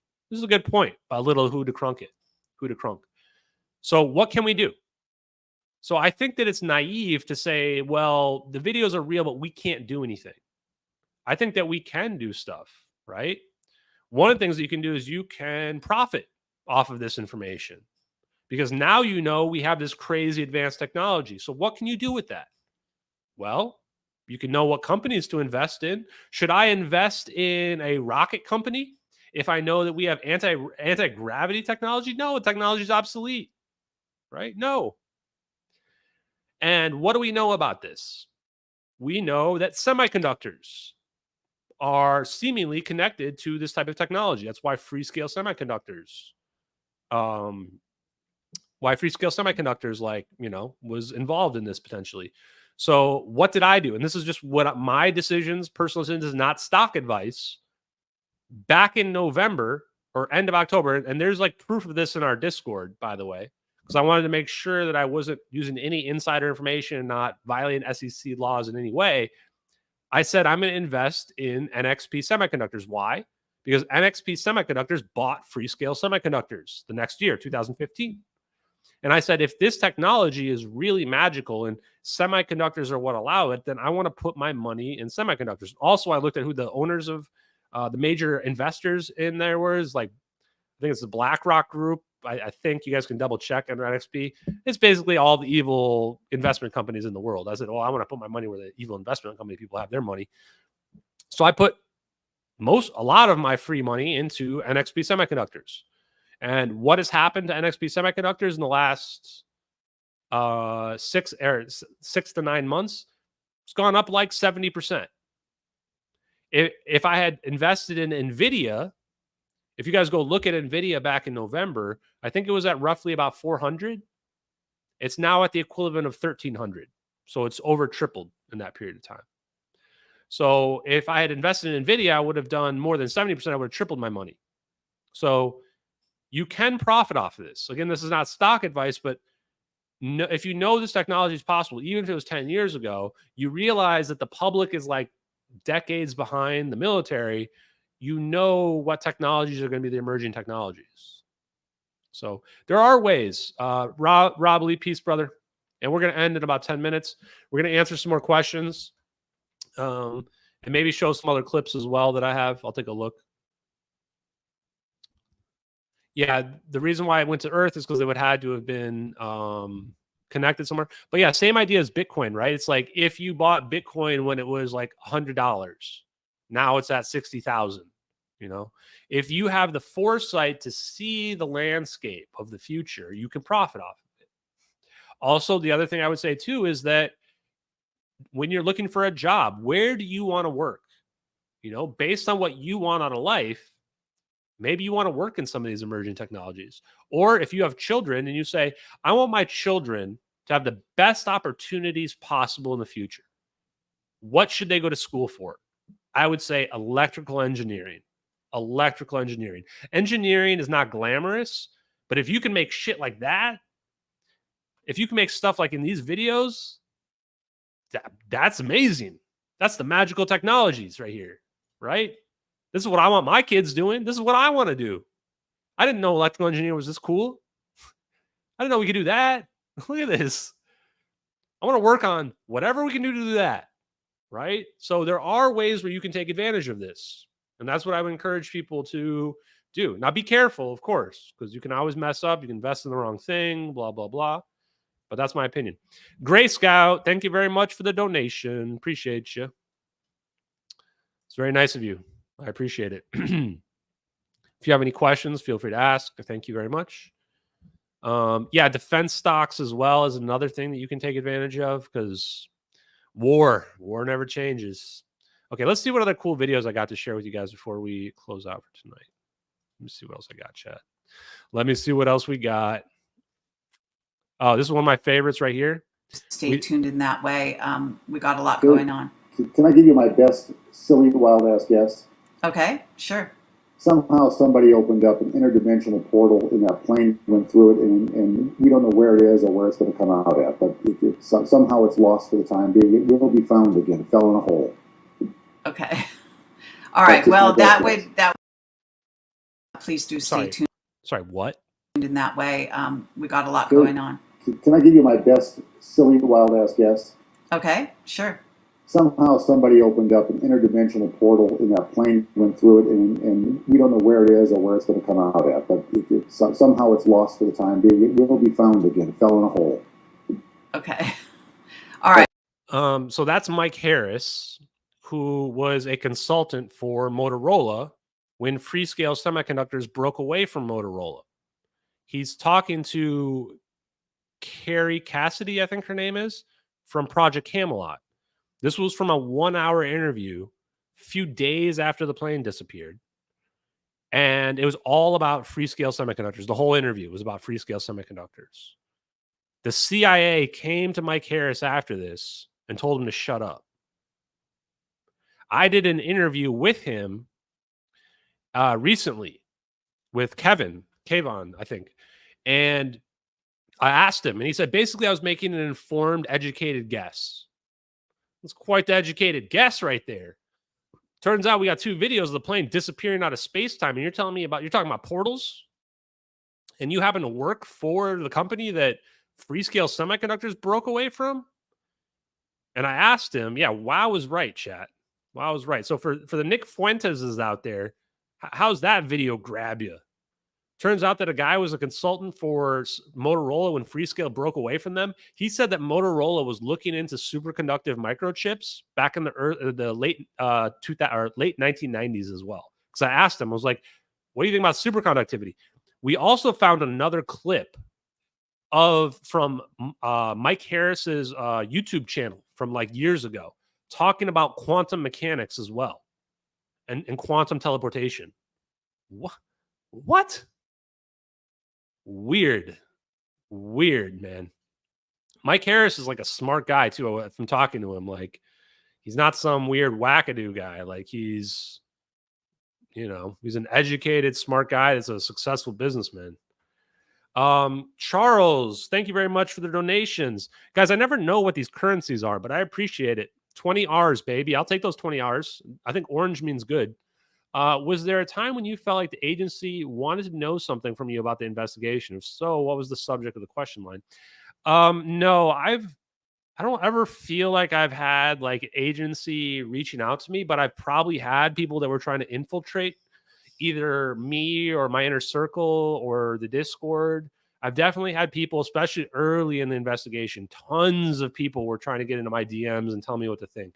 It got to the point where I actually had to put a rule into place. Don't come to my DMs and tell me what to think. Because tons of people wanted me to say that it's aliens. People wanted me to say the videos are fake. People were trying to convince me that certain things can't look this way or do this. And I'm like, guys, I don't know what to believe or what not to believe. So I just have to come to my own conclusions without people trying to influence me. So I'm not sure on that front. But it could have happened and I'm just not aware. Like, I don't know. I think if they would have done something like that, it's going to be indirect. They're not going to be overt about it in general. So, pretty interesting, but thank you for that. Let's see what other spicy clips we got here tonight, chat. I've got a whole folder. Oh, the USA 229 password. So this is also, guys, like, this is proof the United States government knows. So there was this guy, Martin, who, credit to Martin early on, we had a falling out. And he thought that I was disinformation. Like, this is the part of the problem is that, nobody trusts one another after a while. Martin actually went through and mapped every single satellite in orbit using this website. I think it's called like Planet 365, where you have these trajectories of all the satellites and you put them into like a computer and it can figure out exactly where things were, even going back decades, because the satellites, we actually found out now satellites probably can move, but publicly satellites technically can't move. And he checked the weeks before and after to show that the satellite, if it moved back into position. And it wasn't until we found USA 229, which you're looking at right here, that we found the satellite that is staring down at the plane. It's a low Earth orbit satellite. It's a pair. So there's two satellites next to each other. There's only one reason for two satellites next to each other: stereoscopic vision. Just like our eyes, right? Why do we have two eyes? So we can see in 3 dimensions.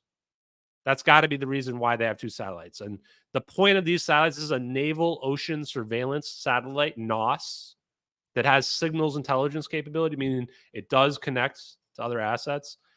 This is a Navy satellite. The satellite here is for tracking objects and boats. So this satellite right here, where you're seeing it right now, on the top of the screen, it's probably hard for you to see because my name's over the top here. It says 1839 UTC. This is when the plane was in the location where you see with this bubble in the coordinates of the video, based on mapping it out, based on the official flight path, based on those satellite pings. The plane was right there, right there. This satellite pair is right over the top of it. And we have a clip from the Malaysian Minister of Defense saying that the spy satellites were in the regions from the United States. Are we in touch with them? And he says, yes, we are in touch with them. I mean, absolute proof. How could this satellite pair not have seen the plane? They had over an hour to operationalize that satellite to look down at the plane. Of course they saw it. It's basically undeniable. Crazy. So let me show you that clip now that I'm talking about.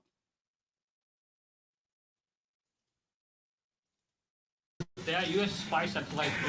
So by the way, this is, and when I say like we did more investigation than like any other case ever, we went back through all the press conferences too. This is day 5. So this is March 13th, 2014.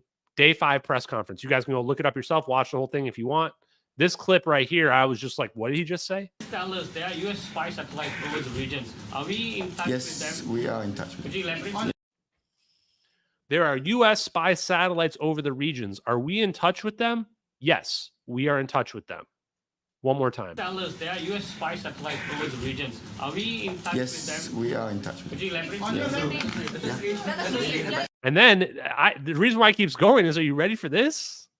Sir, can you tell us whether or not you've received data from the engine manufacturer? Can you tell us, did you receive data from the engine manufacturer Rolls-Royce? Rolls-Royce never made their data publicly available. Let's see what he has to say. Yes. Yes. Yes. Yes. I'm sorry. One more time. Sir, can you tell us whether or not you've received data from the engine manufacturer Rolls-Royce? Yes. Yes. This guy, 7 weeks after this, did an interview with Four Corners. And it's the sketchiest interview ever. He's clearly lying, clearly covering stuff up through the whole interview. He's sweating like a pig, and he's looking over to the side, smiling in the comments of the YouTube video from this guy right here. Everybody's going, why is he smiling and laughing when a plane disappeared? He won't answer any questions. He won't give a straight answer on any question. I've done 2 streams where I show the full interview. Go find them back there. Maybe we'll do another one in the future. It's like a Saturday Night Live skit. It's unbelievable. I've never seen a worse liar ever. I joke where I say, like, if you put me in the room with this guy, we'd have a full confession within 15 minutes. I would be hammering this guy on the facts. He would be melting down. It's weird, man. Real weird. Let's see what else we got. Yeah, find that one's called Four Corners with the Malaysian Minister of Defense. The Four Corners lost MH370, I think is the name of it. You can find it on YouTube.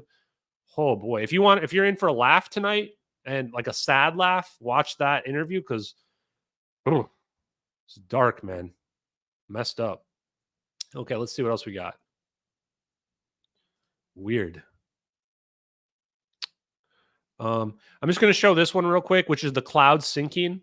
I mean, to me, this is like, okay, so if somebody says that they used a cloud, some pictures of some clouds to make the satellite video, because that's what the debunkers claim, how come both videos, when you mirror the drone video, because keep in mind the satellite video is coming from over here. The drone video is coming from over here. So they're from two different perspectives of the plane, not just different perspectives, from the opposite side of the plane.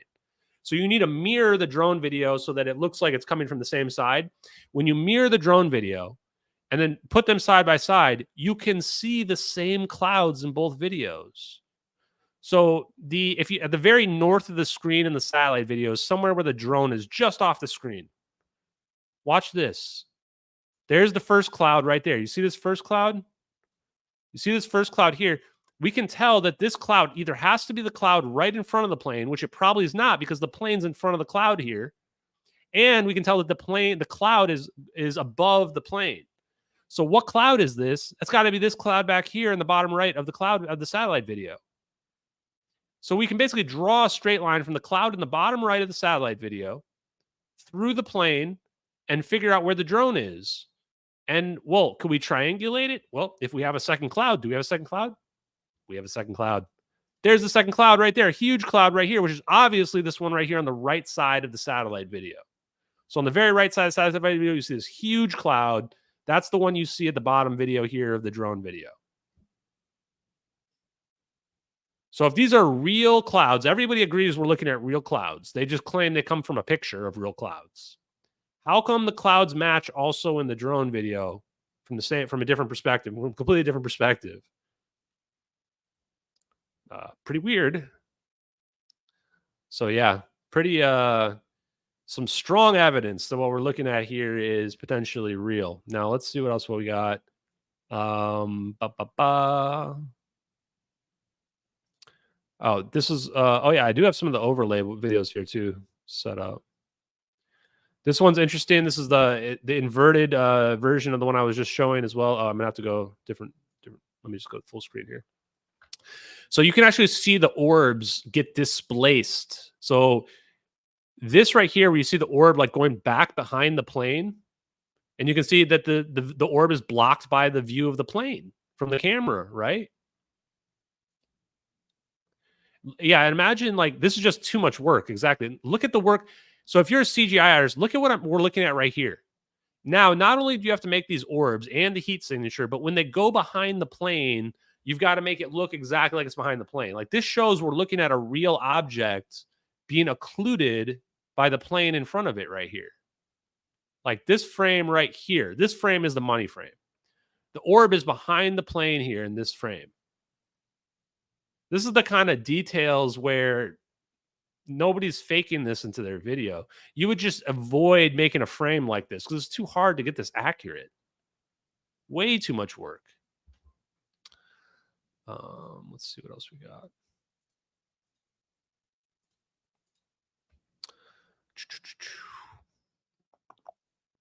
Let's show. It's actually a pretty good amount. This one's just good for the general understanding of the flight path because a lot of people don't understand the flight path. And the big thing about this in general was that we had no idea what happened to this plane when the plane disappeared. So you see this plane. This is where the plane went dark here in the top right, kind of blocked by my screen at the moment. So this plane goes dark up here, and they're telling us that the plane disappeared at 1840 the next day. But the plane went dark at 1721. So everybody's wondering, what do you mean? Like where you have a time gap of an hour and 20 minutes. And it wasn't until days, months later that people figured out, oh, okay, the plane went dark here and then it turned around and it went to Penang and then it went back up here to the Nicobar Islands. Like, how does that make any sense? Right? And that's why a lot of people have contested this turn back because the turn back doesn't make any sense, but it does make sense if this was an emergency event. If this was an emergency event, the turn back makes perfect sense. You're trying to land the plane anywhere you can land the plane. And while Penang may seem far away, you have to realize you have to descend, and you have to descend low enough where you can get to the ground. Like if you're on an airplane, a commercial airplane, you know, it takes like 20 minutes to 30 minutes or more to descend because you descend slowly. So they would have done an emergency descent. And then you have to, you know, you have to have a running start to get to your landing location. So you're not going to land like right here along the coast. Plus, there's no major airports. There's just like tiny, not open, like private airports. This is a Boeing 777. This is a giant plane. You need a real airport. The only thing that I would say is probably a judgment call whether or not you try to go back to Kuala Lumpur or if you go to Penang.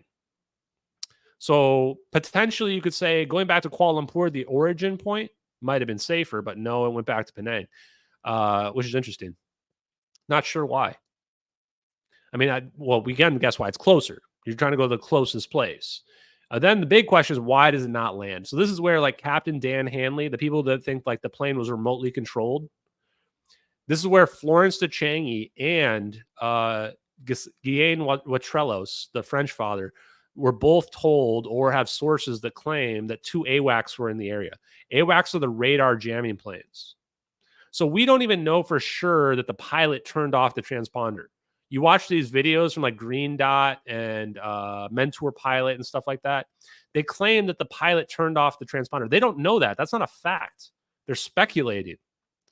The fire could have caused damage to the electronics bay, which caused the transponder to go out, or it could have been jammed by the AWACS. The AWACS are radar jamming planes. If they jam the electromagnetic signals, in fact, that could explain why the radar showed the plane doing impossible altitude changes. Maybe it was just being jammed, right?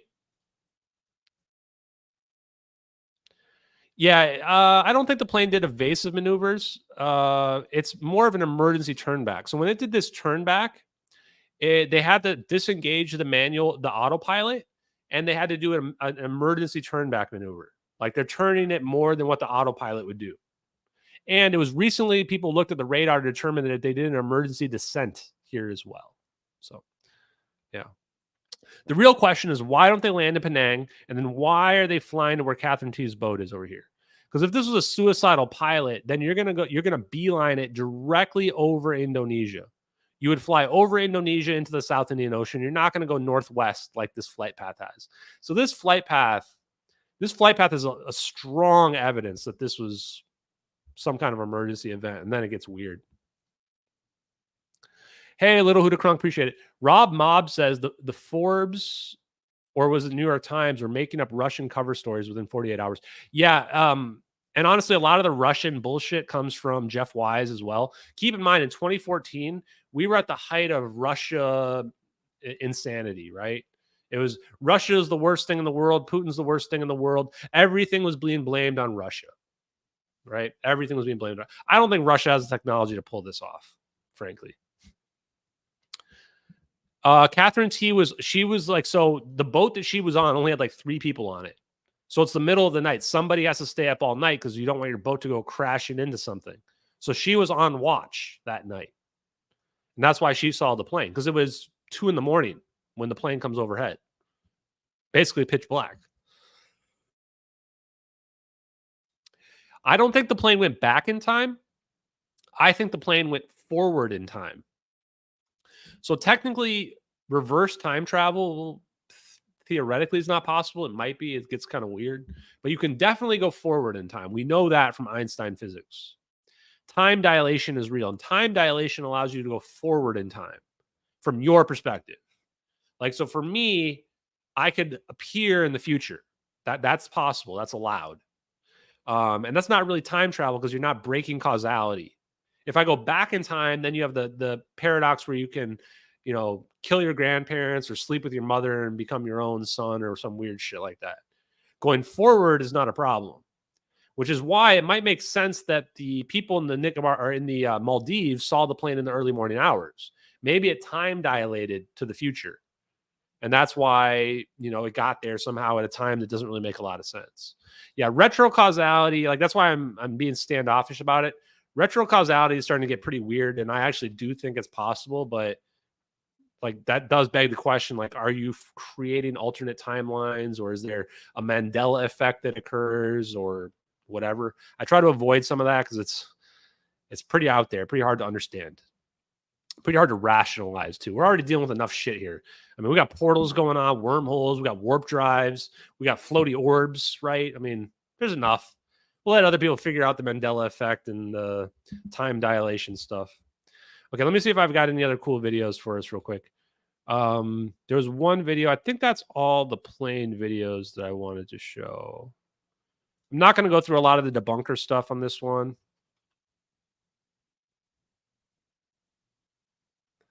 Oh, I can't find the twirly mustache one. Just looking to see if there's any good ones here. Let's see. Oh, let's I want to watch the at least part of the Bob Greenyer. I think it's this one. I saw the Jeremy Reese interview and realized that this was a video from 2014. Let's end with this one. So Bob Greenyer, this was before he met me. So I've met him in person. Amazing guy. Wonderful guy. Low energy nuclear reactions. What are low energy nuclear reactions? Cold fusion. He's an experimental engineer that on the public side, you know, is trying to prove that cold fusion is possible. He saw these videos and he felt so convinced that he had to make this video.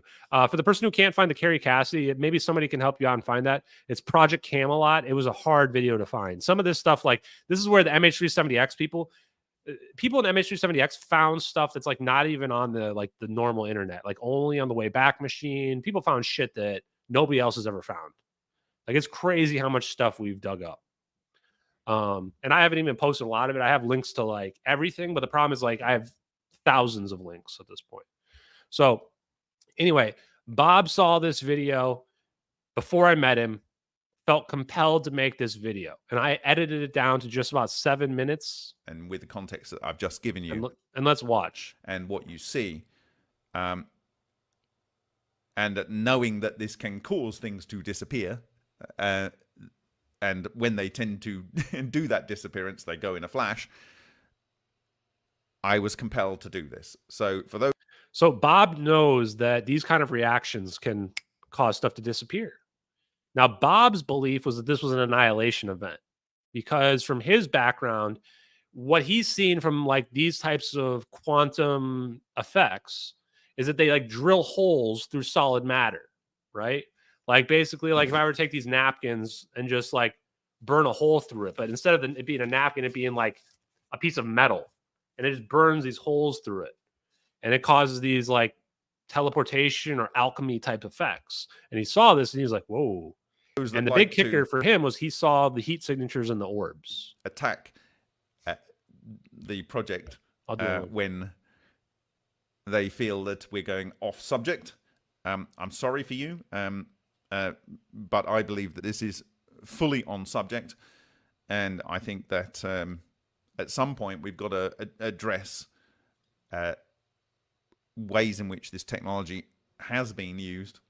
So like Bob probably got some heat for making this, right? Because people were like, "Oh, this video is fake. It can't be real." And Bob's like, I gotta make this video, right? Because it's just the science that he's looking at there is like exactly what he was expecting. Real quick, here's a link to the Discord. Also, somebody asked, or Saul asked, how much more evidence is yet to be found? I think there's not very much left to be found. We dug up everything there was. And I think we have a really good idea of the overall story.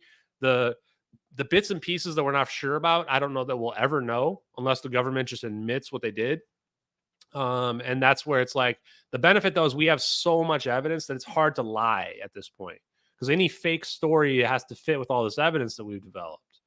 That's why this case is so strong at this point. But I still think it's worth like doing these videos weekly where we can talk about the evidence. If new stuff does come up, we can bring it up. We can also talk about like the search that's going to be coming up in a few months as well. They're going to restart the search in November. They're not going to find anything once again. And then when they don't, like I think that people will, really start to ask some tougher questions, hopefully. Okay, here we go. Because we need to wake up to its possibility.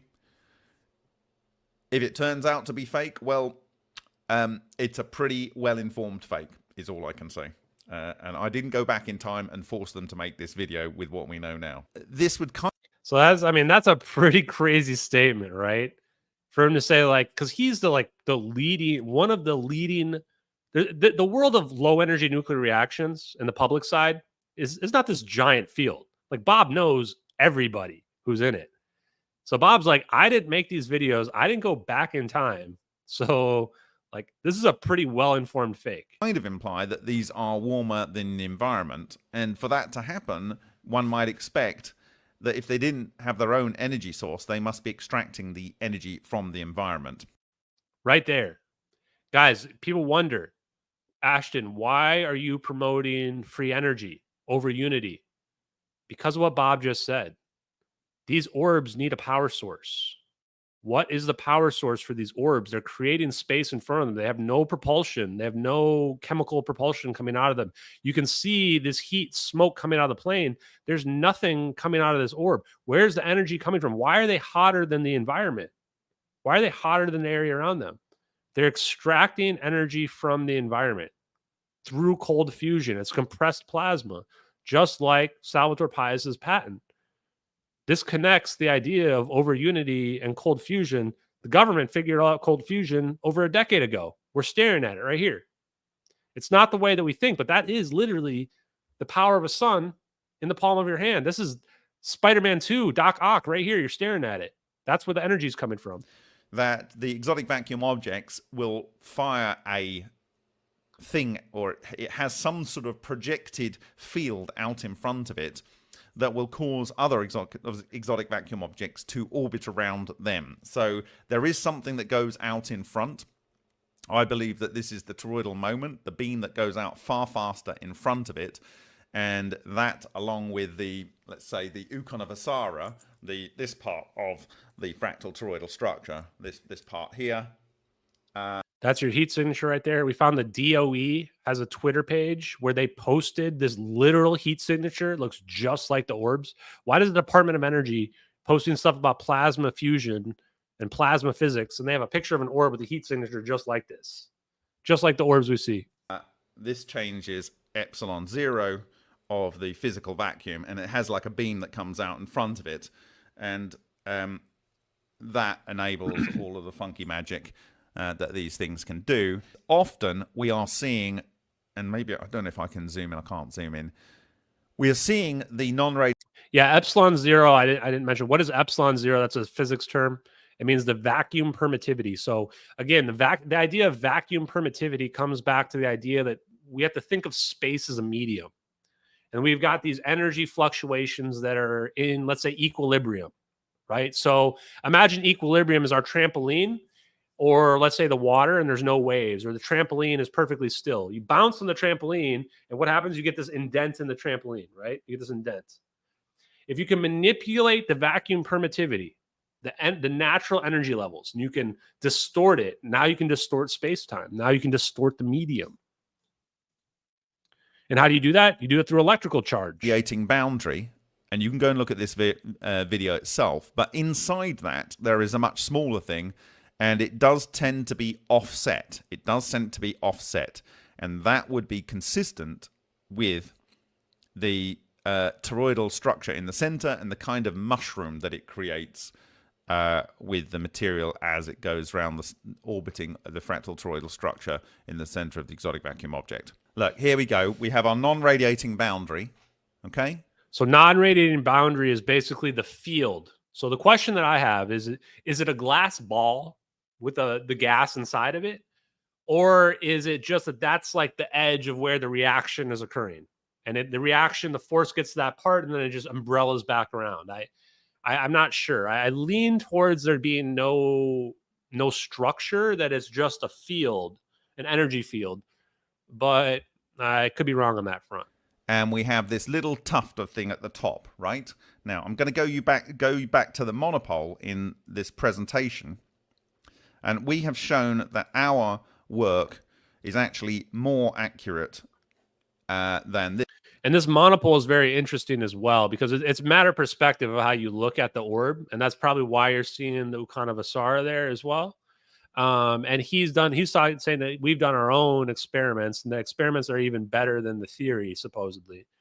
This picture always confused me, but I think the point is, like, imagine that there's a point in the middle of this orb where like everything's being compressed down onto it, and then it's shooting out, like something is shooting out in a vector, and then it's umbrellaing over, and that's where you're seeing this heat signature in the orb. You're seeing this umbrella of this here. this is energy where shooting out from the singularity torus point is kind in of the middle focusing of its moment singularity point in the to middle of the orb. monopole But it's not quite in the middle. location, the topological offset. monopole here. This is a dome that you get. So here, this is this top. So that the monopole is actually at the base of this bit here. Okay. Rob says it's just a field. Yeah, I think it's a field as well. Yeah, I think you can change the size based on the forces that are involved, would be my guess. There's not a plastic ball or anything. And this is the glowy bit that you see as material is pushed through, but then it hits the top of the non. Yeah, so one thing I'll say is that the teleportation we're talking about is not dematerializing and rematerializing something, at least not atom by atom, although that might be something we can do in the future. But what we're seeing here is just actually bending space-time, like taking your object in a field, moving the whole space-time around, right? And that can also be a form of teleportation. Radiating boundary and is fed back into the coherent structure. Yeah, and the word monopole has to do with magnetic monopole. So a magnetic monopole, you know, if a magnet goes like this, you have your north side up here, like imagine Earth or a bar magnet, and then you have your bottom side is the south side. A magnetic monopole shoots out from all sides, or it shoots in. So north might be shooting outward in all directions, and then the opposite would be shooting in all directions. That's a monopole. And so if you're able to create a magnetic monopole, according to, I think it's Dirac's equations, Dirac is the one who theorized magnetic monopoles.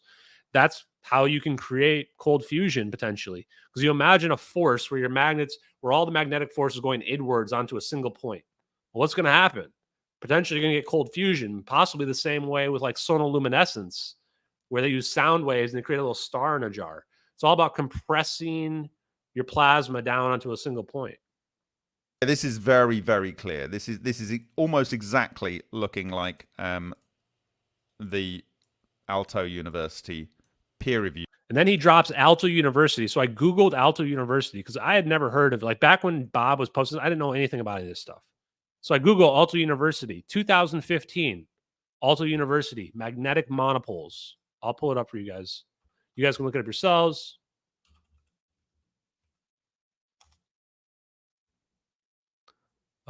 Yep, here it is. Watch this. So we'll come back to that in a second. Look at this third one down. Quantum mechanical monopoles discovered. April 30th, 2015. Researchers at Aalto University at Amherst College have observed a point-like monopole in a quantum field for the first time. Someone tell me, how did the person who made these videos know about magnetic monopoles over a year before the science was even public? Look at the rest of these papers. 2017, destruction of a quantum monopole. 2023, quantum discovery verifies a decades-old theory. Quantum discovery verifies a decade-old how monopoles decay. Like, in 2015, we created real quantum monopoles, Aalto University, whereas Dirac monopole experiment. In fact, I'm going to look at this one later. Let me see where it says Dirac.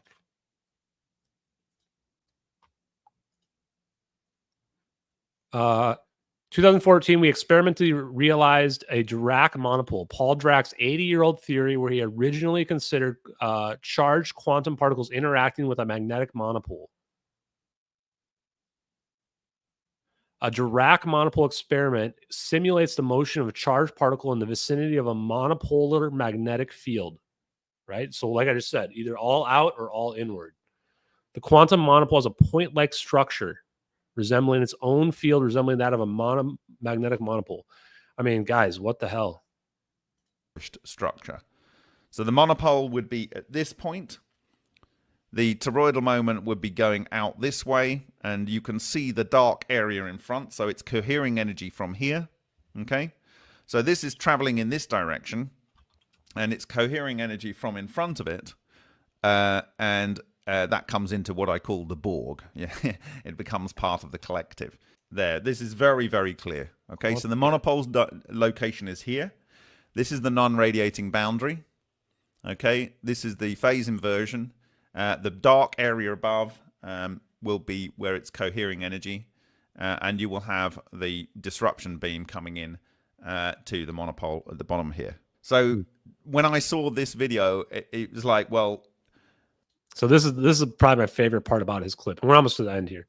Because then he talks about like, how could somebody have faked this, right? Given the science that he just described. To fake this one back in 2014, he's talking about the satellite video. Showed incredible understanding of technology that no one had an understanding outside of the black world, even if there was anyone that had an understanding in the black world. Yeah, so like knowing how a satellite video would work in 2014, we don't even understand how they work now in 2024, 10 years later. So Bob's like, just to even understand how this should look doesn't even make any sense. Now look at the second one. To fake this one and have the thermal imaging correctly representing and the non-radiating boundary and everything is beyond imagining. Here, if that doesn't tell you, you've got your... Yeah, this right here, this is actually the same clip, the one he's pointing out here on the left. This is what I used to compare to the Department of Energy's Twitter post. The heat signature is an exact match because its umbrella is over, but at the edges of the umbrella, it kind of like comes back in a little bit on this picture, and it's just like theirs. Ukon of Asara there. I don't know what will, right? It looks like this, okay? That is the bit that changes epsilon 0, okay? The permittivity of the vacuum, okay? Oh, here it is. And it's pulling it in here. It's correctly facing forward as it is at the moment. And so what you would want to do is you would want to bring these in. So I'm going to switch over to show you this real quick. I mean, what the F, chat? What the F? Look at this. This is the same thing he was just looking at. So you see the heat signature here. See how it kind of like comes in right here where my mouse is and up here as well? It's not like it's a perfect umbrella. It like comes back in. Now look at the DOE one right next to it. Look at this. It comes back in just the same way. It does an umbrella all the way over here. It comes back in. What the F? This is directly from the Department of Energy's Twitter account. I found this image. I saw this image. In the middle here is the magnetic monopole. You're looking at this and you're going, what the fuck? Pardon my French, but what? Why did this was like several months ago. I found this on Department of Energy's Twitter account. I replied, I've been trolling them. I'm just like, yeah, wow is right. Like, what, dude? This is the part where it's like when people are like, oh, just prove the science. I'm like, are you watching the stream right now? To their alignment, get them tracking the device accurately, get them equidistant, and then what you would do is the context of the Department of Energy had to do with plasma physics, I believe. I'd have to find it. You guys can find it if you go to their Twitter account is @energy. I'm sure it's still up. So crap, I don't have a date on here. Yeah, plasma science. So I said the image is because you can see my post. Oh, sorry, I don't have the screen up. You can see it says it's related to plasma science. So presumably if you go to the Department of Energy's Twitter and look up plasma, you'll be able to find this. This was only a few months ago. There's a bunch of images. And then I saw this one. And I'm like, what the hell? So, okay, let's finish this up. I'm tired.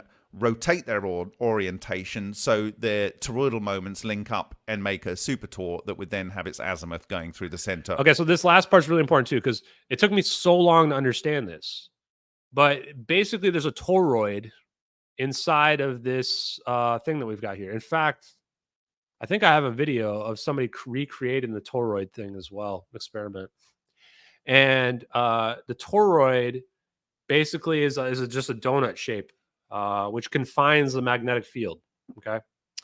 And what then he's explaining is that when you have 3 of these, like the 3 orbs, right, around the plane, they create a toroid around the plane itself, which is actually looks very similar to what theoretical warp drive looks like, where like a warp drive ship has a ship inside of it and then has a ring around it. Instead of a full ring, we can just have 3 orbs that can create a field around the object of the craft that you are wanting to either disappear or teleport.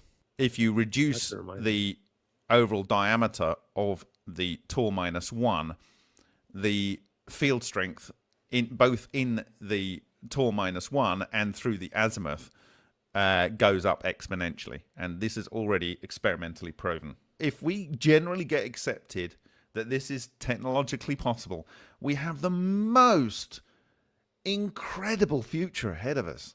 Just the most incredible future. at this point, they seem to be tumbling the monopoles. So it's not going forward. It's starting to rotate itself. And, okay, do they align? Do they start to get into alignment? I found it.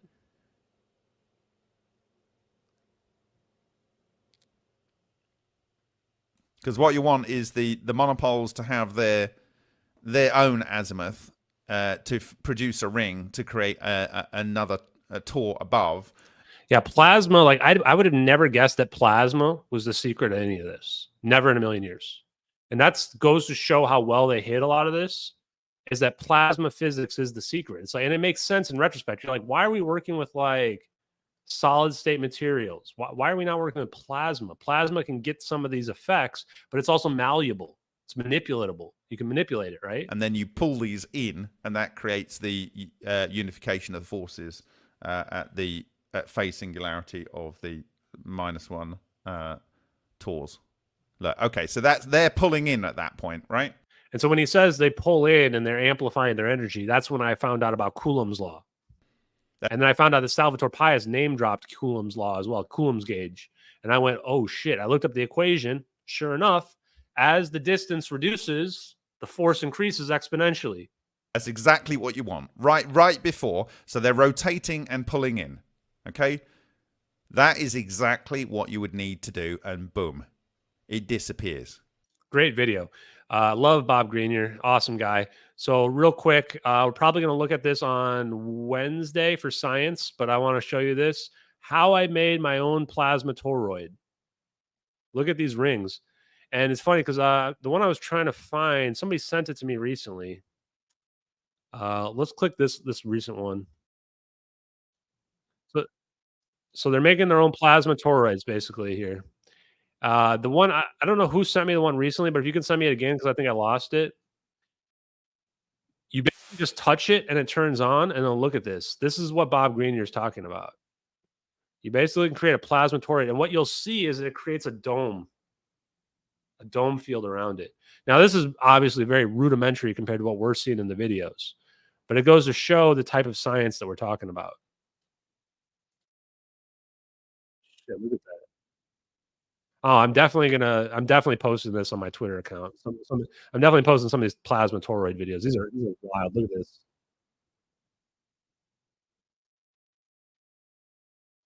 So then you just touch it, and then it makes a ring, and then boom. I'm gonna mute the sound. I mean, look at that! Look at that ring! Holy shit! Look at that! Holy shit! That is awesome. You guys probably couldn't hear the sound anyway, actually. Look at that ring. Holy crap. Look at that. Incredible. You can actually see the kind of pattern it's creating here on the glass as well.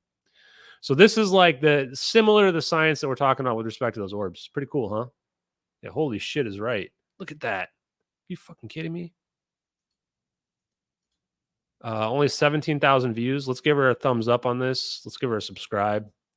I'm probably going to steal a couple of the images of this and post them on Twitter. Yeah, okay, so right there for a second you could see it. She's putting a magnet. She's putting a magnet up to a chat. So she takes a magnet. Watch this. Look at that. You see that you can see the dome field now here, right? Imagine this is your non-radiating barrier. Pretty cool. Real cool. Like, yeah, you can see the dome pretty clearly here. So now if you manipulate the field with magnets, then what happens? Pretty sweet. Yeah, why does touching it make a ring? You're going to have to wait for science stream on Wednesday for that. I'll have to watch some of these guys before then. Okay, guys, that's going to be it for tonight. Appreciate you guys coming along for the investigation stream. Wednesday, I see Michael's in the chat. Nice to see you, Mike. How's it going? Wednesday, we'll do a science stream. Maybe we'll look at plasma toroids and some other stuff as well. Yeah, with Toroid Tuesday. Toroid Tuesday would be a great name for a stream, but I can only do 3 streams a week, guys. I'm already like way overworked at the moment, doing like 3 jobs right now. So thank you guys for watching. Thanks, MH370X. Appreciate you guys. I'm going to play us out with the mixed science video. This is like one of my favorites. Have a great night, everybody. Peace.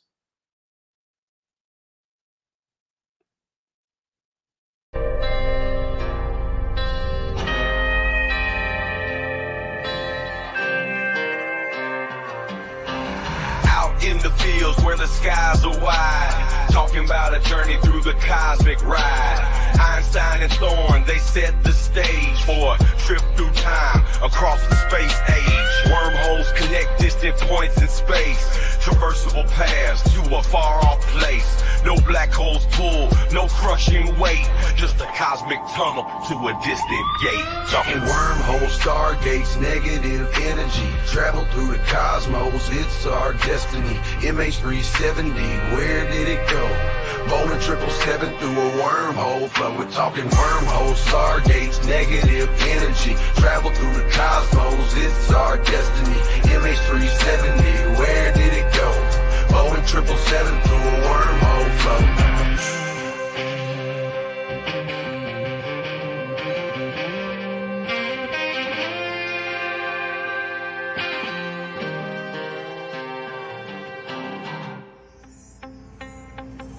Exotic matter, negative energy's the key to stabilize the wormhole for you and me.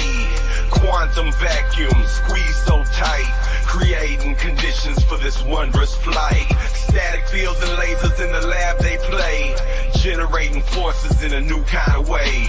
Gravitational squeezing, Casimir's force, negative zones we need to stay the course. Talking wormholes, stargates, negative energy, travel through the cosmos, it's our destiny. MH370, where did it go? Boeing 777 through a wormhole flow. Thin shell formalism plates so fine, spherical geometry we realign. Energy conditions that we must defy. For a stable wormhole, let's give it a try.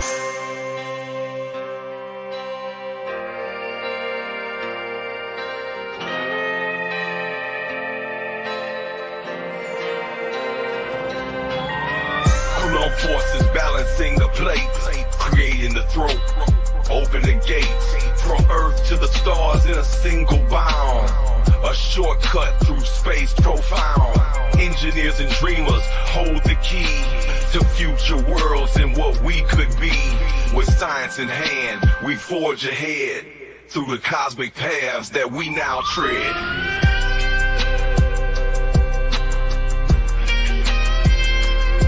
We're talking wormholes, stargates, negative energy, travel through the cosmos, it's our destiny.